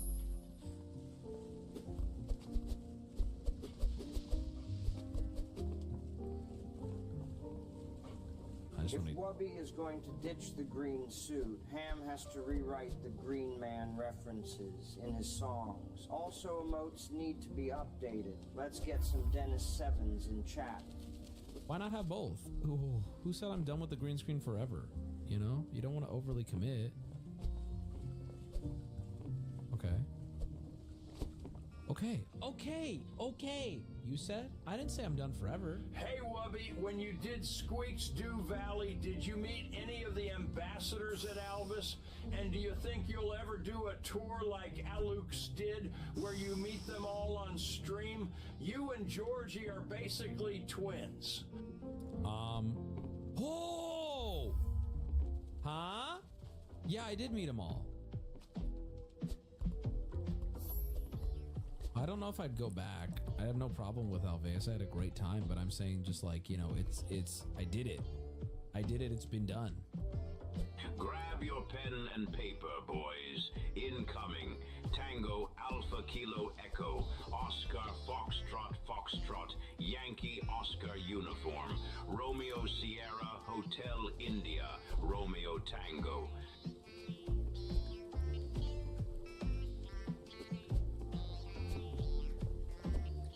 Watching you play this is actually making me crave a cigarette. Do you or Chad have any recommendations? No. The best cigarette is the one that you don't smoke. Hey, Subby, just wondering, what are your thoughts on the Salmon Act 1986, Section 32? Please direct message me back on Skype. Salmon Act. This is literally about salmon. Handling, receiving, or assisting the disposal of salmon. You really gotta check out that fresh Extra Emily LSF mod drama that just dropped, sweetheart. Wait, what? Can I get a TLDR right now on the stream? What happened? Why did TT say I'm not interested in talking about it? What's happening?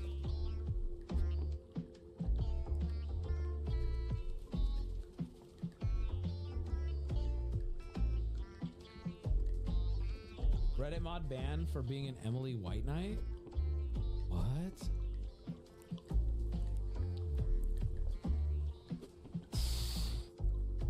Chrome tab open to a bot site. I did see that. Wasn't sure what the LSF has been deleting extra Emily threads.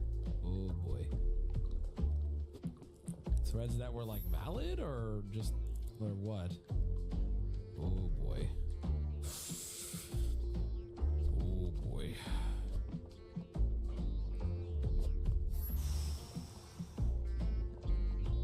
%, valid. So Emily, view bots? They were valid. LSF mod that was an Emily fan lied and said the view bot was a pop-up.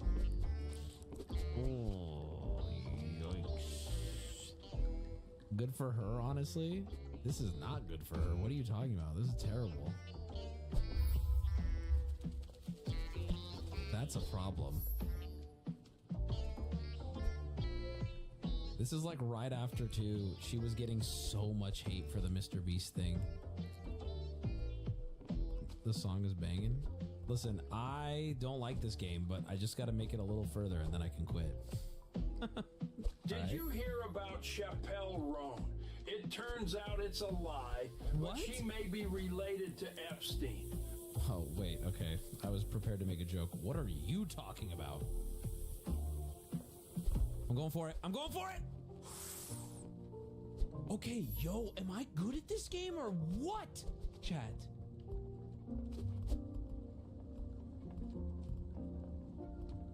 I feel like the egg game has given me training. Guess you two won't be doing any more Last Flag sponsorship. That's the wrong Asian. Wrong China. Wrong China. Wrong China. Also, I wouldn't not work with Emily because she view-botted, to be completely honest with you. That's like. Do you have any plans to do a collab with Boosie and Gimmick at any point? Yeah. A lot of chatters mentioned them as streamers they'd like you to collab with. Yes. Get the three Gs back together. Yes, 100%. If I was limited to not working with people who viewbot it, I don't think I'd have a lot of collabs that I would work with, right? Because like most of this industry, people are using viewbots apparently. And again, Hey, I Big keep Cat. saying it. Wife and I are heading to Japan in June. Tokyo, Osaka, and Kyoto. Would you kindly give some recommendations? Dude, I can't think of it right now, but I mean, yes. Wubby, what regulations should be put on sex robots, if any at all? The robot has to not look like a child. Consent? Well, a robot doesn't need to consent. It's a robot, right? Hey, I'm not gonna touch this one, so you do you. Whatever you want to do.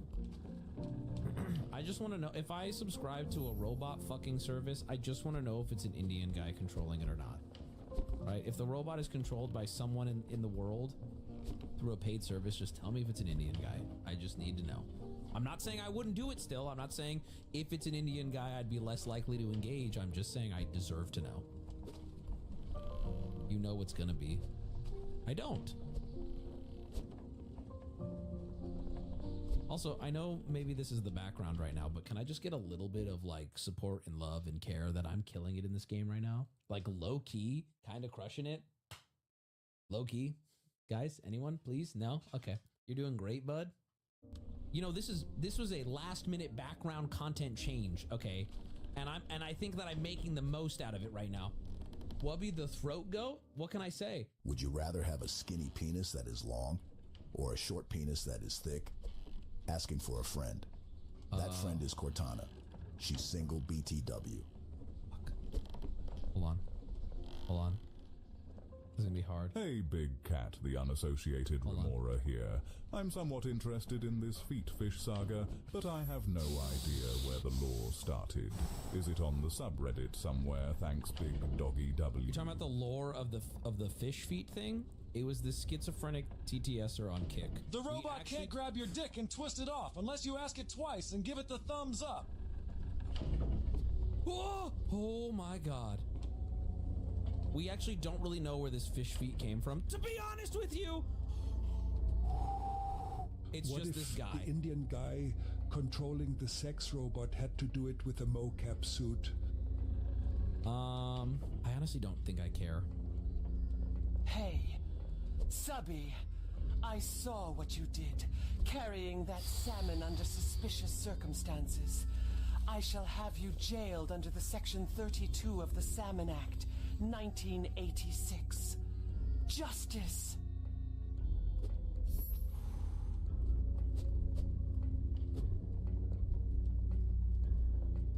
I'm like way focused on this now because I know if I suffer a huge fall at this point, I'm alt F4ing.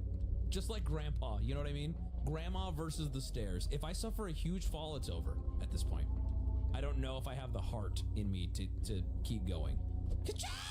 But I'm doing so well.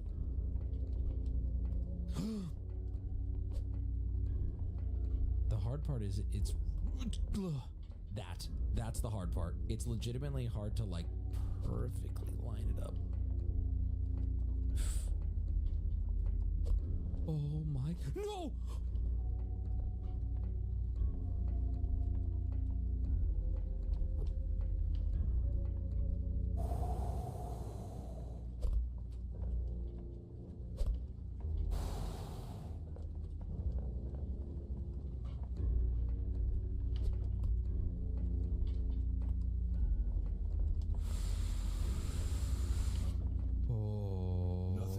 The same since the reinforced autoclaved aerated concrete crisis of 2023. What? Do I go this way? Which way do I go now? I guess this way? What if the Indian guy controlling the robot was top half horse, bottom half Charlie Kirk? Oh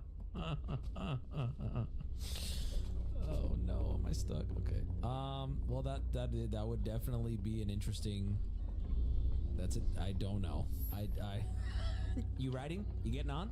Wubby, answer the question. You riding? You getting on? No. Don't get greedy now. Don't get greedy now. Don't get greedy now. Play it smart. Play it smart. Play it smart. Play it smart.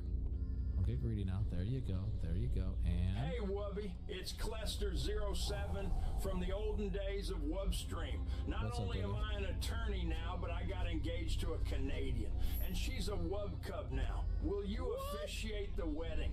yes, I would be honored. That is crazy if that's true. But congrats as well. I do think I want to do the Wub Cub wedding tour. Like, that's something I've talked about wanting to do for a while, and we've never done it. Fuck! Hey, man. I got a hot, big titty goth Latina here. She says she's a big, big fan. If you fall, she's gonna laugh and tell all her No, goth I don't want her to friends laugh you're at a my... She's gonna laugh at my tiny penis. Do I have to go up here? Do I have to go up there? Did I just fuck this up? Podcast idea submission. You and the crew discuss your Japan travel recommendations. That's actually a legitimately good idea, because I get asked about that all the time. Okay. I fucking hate Salmon. Fuck the Section 32 of the Salmon Act 1986. Can I just say, chat, look how far we are up. First attempt. Haven't fallen in a very long time. If I fall, devastating, detrimental, heartbreaking. Depending on how bad the fall is, I might kill the broadcast this evening.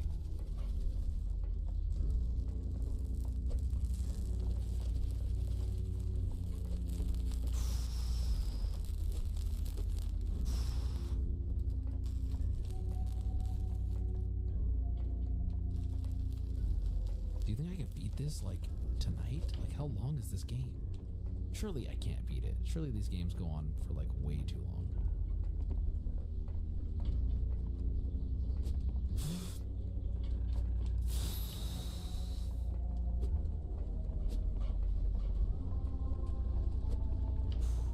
Okay, this part's gonna be challenging, because I think I could get flung. Like this, like that, like literally like that. Okay, it didn't matter though.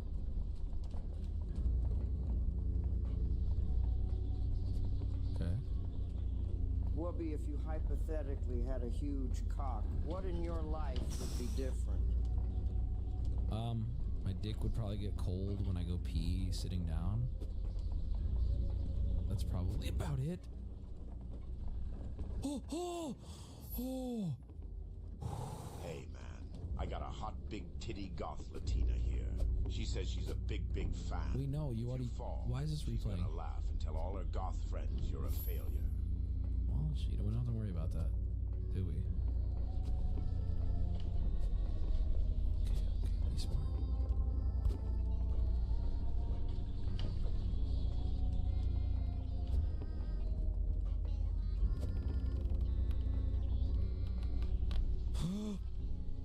That was almost it. Oh!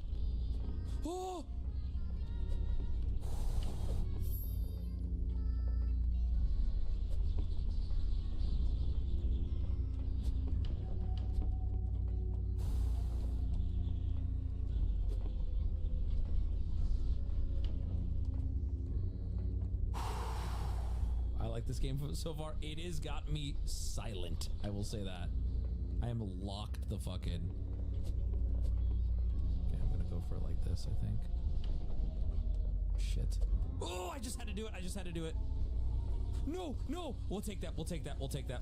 Good recovery. I fell over last week, and a hot goth girl laughed at me.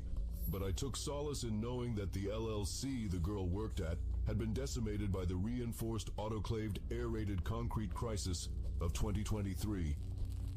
What? What?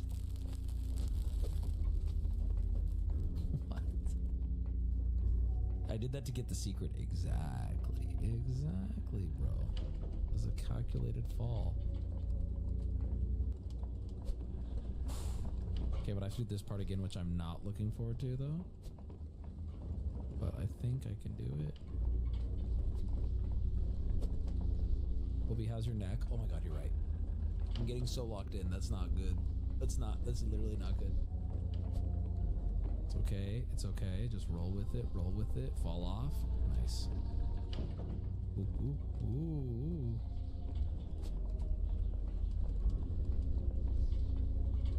Okay, just gotta do a little jump here. And then to this plank. To this plank, okay, and then up here. And then hold. Podcast episode recommendation. It's been 2 years now, Wubby, and you still have yet to go to your local park with unsalted peanuts and hard-boiled eggs to feed the crows. April 27th is International Crow and Raven Appreciation Day. They get a whole day. Almost here. They get a whole day. That would be a perfect day to go to your local park with some cottage cheese and take off your shirt. Okay. Waka waka. Can't even keep track of his own memes now.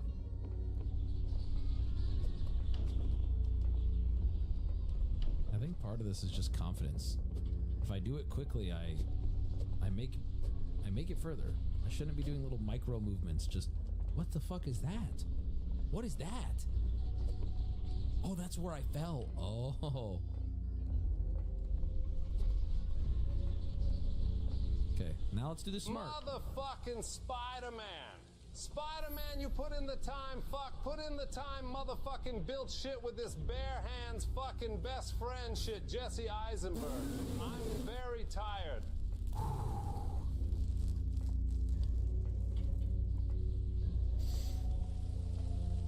I just have to send it here. Wubby, is it time for a subathon where you lose the shirt and do the splits? Bring back the leaf blower. I hear you. What's happening? I'm getting off. Fuck it, I'm going for it. Ho, ho, ho, ho, ho, ho. Me when I'm a pimp and I'm doing a head count. Come on, Chad. Wubby, I have to know. On a scale of 1 to 10. Oh, 10. Don't pussy pop your poop too much or your butt won't work. Yep, nope, that's actually facts, by the way. We looked it up. Oh my hey, god. Wubby Cluster Data 7. Again, as you know, I transition and now go by Lord Asaka. Wubby officiates a lawyer's wedding with no prenup, would be Pogger's content. I don't know if I can take it, guys. I don't know if I can take it. I'm so far back now. I'm so far back. I don't know. And it's gone. You broke a little? Oh my god, I'm so far back. Oh my god. I don't know if I can...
Guys, remember last night when, like, at 9 p.m.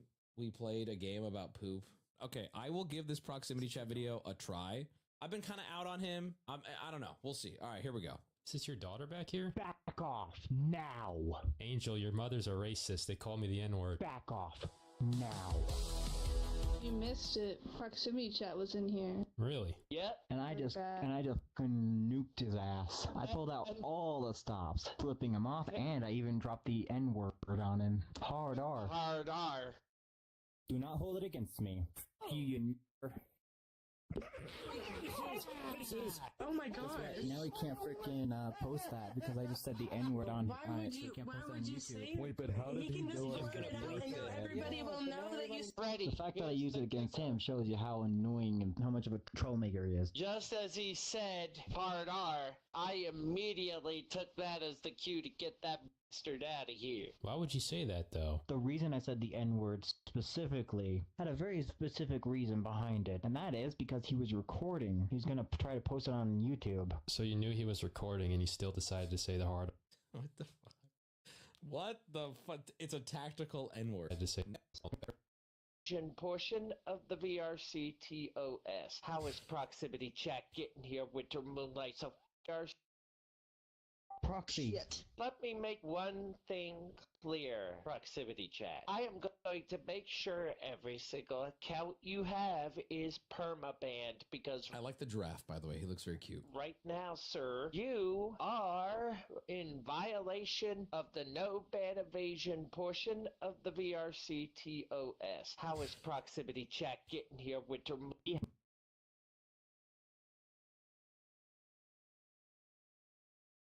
Will join you, and these are the only options for me. Okay.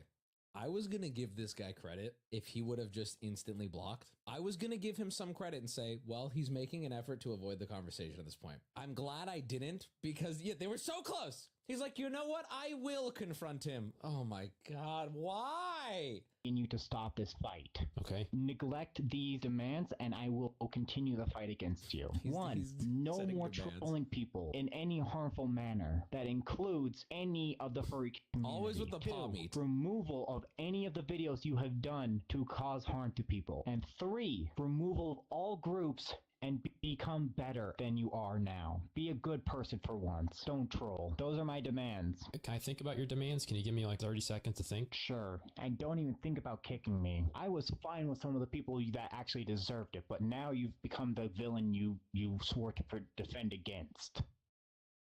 I knew you couldn't handle being public about this and being civil. You know where you are right now? Yeah, I'm in prison because you can't be civil properly. You're in the racist jail. I knew you couldn't be civil. Enjoy the war, bud. So there's a war going on right now, and I have you in my prison cell, so I think I won the war. No, you didn't. I just can't get over that you thought saying the N-word would be the way to take me down. The reason I did that was because you continued to troll people who were innocent, even after obvious signs that they were harmless and did not need to be trolled. I heard you wanted to fist fight me, IRL. Come to my house, man. We'll duke it out. See, I'm more than fine with facing you face to face.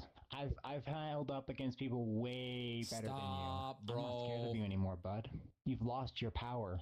I made you face your fears then. The only fear you made me face is the fact that I forget how much of a coward you are. Hiding behind that little screen. Hiding in the shadows like the wuss you are. You want something funny? You're a retard. You know why? I've been recording this whole conversation. Anyways, this discussion is over. Okay, you know what? I'll I have an active.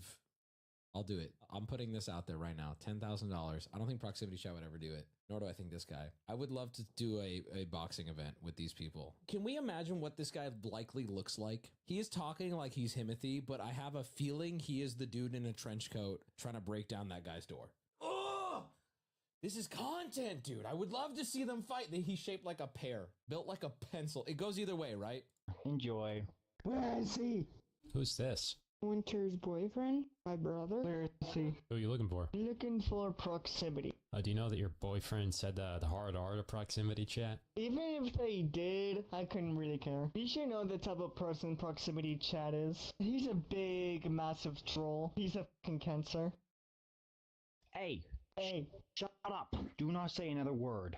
Do not spout a single word. I am not joking right now. You need to leave us the f alone. Shut up. It's getting ridiculous now. I'm talking to your boyfriend, not you. What do you want to say to me? You go leave. Fuck off. You're a freaking piece of trash by freaking doing this. You know that, right? This counts as harassment, I hope you realize, and you can be tried for it. I'm just inviting you to my game and you guys keep joining. We're going. Get in the portal. Is he just bossing them around? They listen Both to of him. you.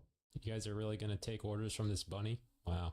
I just opened this instance less than 30 minutes ago, and I'm already having to talk about this. Uh-oh, we have drama. What's this about? The way he described his was not in line with the way that DID is, like, medically described on Google. I guess this guy's accusing someone of faking a disorder or some Okay, let's go investigate this. Excuse me, there's a guy in here who told me that you're faking your DID and that research basically proves everything you're saying to be incorrect. Dude, I could give two shits about what the fucking research says. I know what I have. I don't believe everything the fucking internet says. I genuinely have a fucking split personality. Saber is my alter, and she is real. I don't care what anyone else has to say. She only ever manifests in fucking VR. I don't know why it has to be a fucking issue. Oh, I agree. I think what that guy was saying in here was really messed up. You mind telling me a little bit more about your alters? Yeah, so Saber is like more the chaotic and lewd. She's very smart. And then I had another one. The name was Lynx. And then, of course, there was also Fang. And then there was Howl. And did any of these exist before you started? Chad, I don't think I care at all. It's just making me sick. It's making me crumple. It's the same shit every time. Oh my God. Okay, this guy has fake DID. We get it. It's okay, we'll skip to this one. My goddamn Skittles. Why do you want more of my goddamn Skittles? Fucking toddlers. Probably because, like, they're a kid. I don't know. And she is I'm an uncle. I don't have Facebook no more.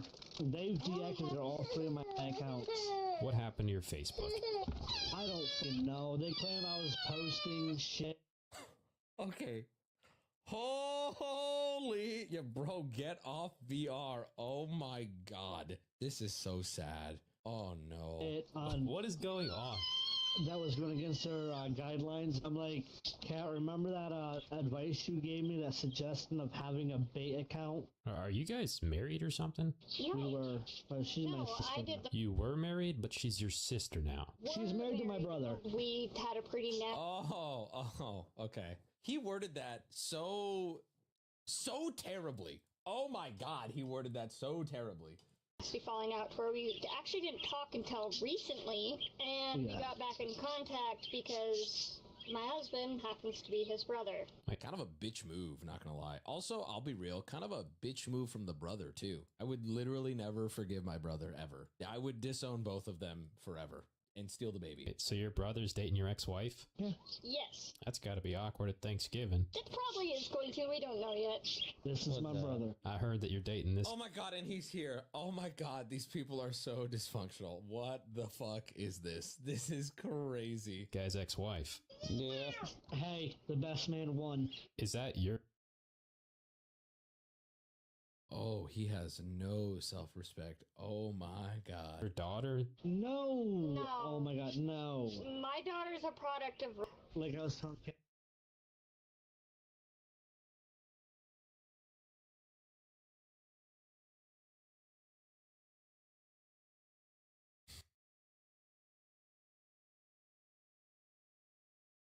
Got that little cookie, she hasn't made a single sale ever since she released that document about me. Someone released a document on you? Yeah, documents I wish to not discuss. Dude, these guys are... Bro, your life just cannot be this messy. And if it is, it cannot be this public. They are sharing all of this with a dude who just walked up to them in VR. It can't, guys, what is happening? Oh, child. Did you tell your child to piss off? That's really sad. I feel bad for this child. Holy fuck. Dude, talk about some messed up humans right there. I do have a Discord server for the group. Childhood trauma, thank you for the 5 again! I am underage. I don't know if I'm...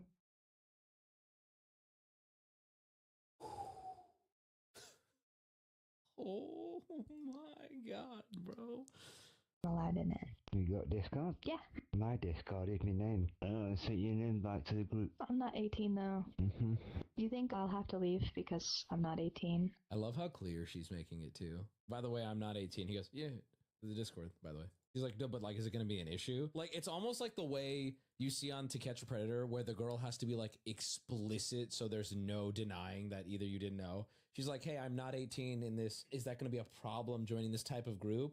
He's like, no, why would that be? Why would that be a problem? No, I do have a daughter. She's...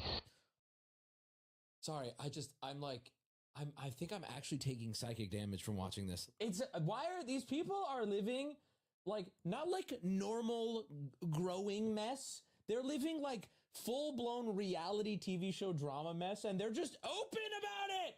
The VR daughter. We've become close. We've got a strong bond between. It's even worse. It's a roleplay daughter. She's 15, getting. Sorry. Also, bro, you don't sound like a spring chicken yourself. You know what I mean? I'm 16. Jesus Christ, dude. I have another daughter that's 19. That one I've known 3-4 years now.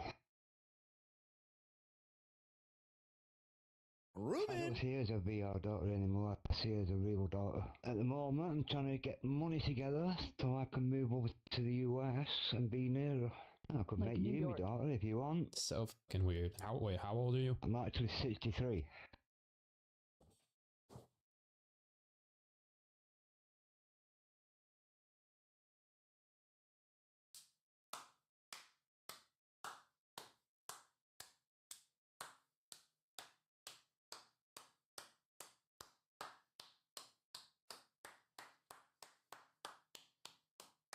I cannot actually think of a worse age he could have given. I was like, maybe he smokes a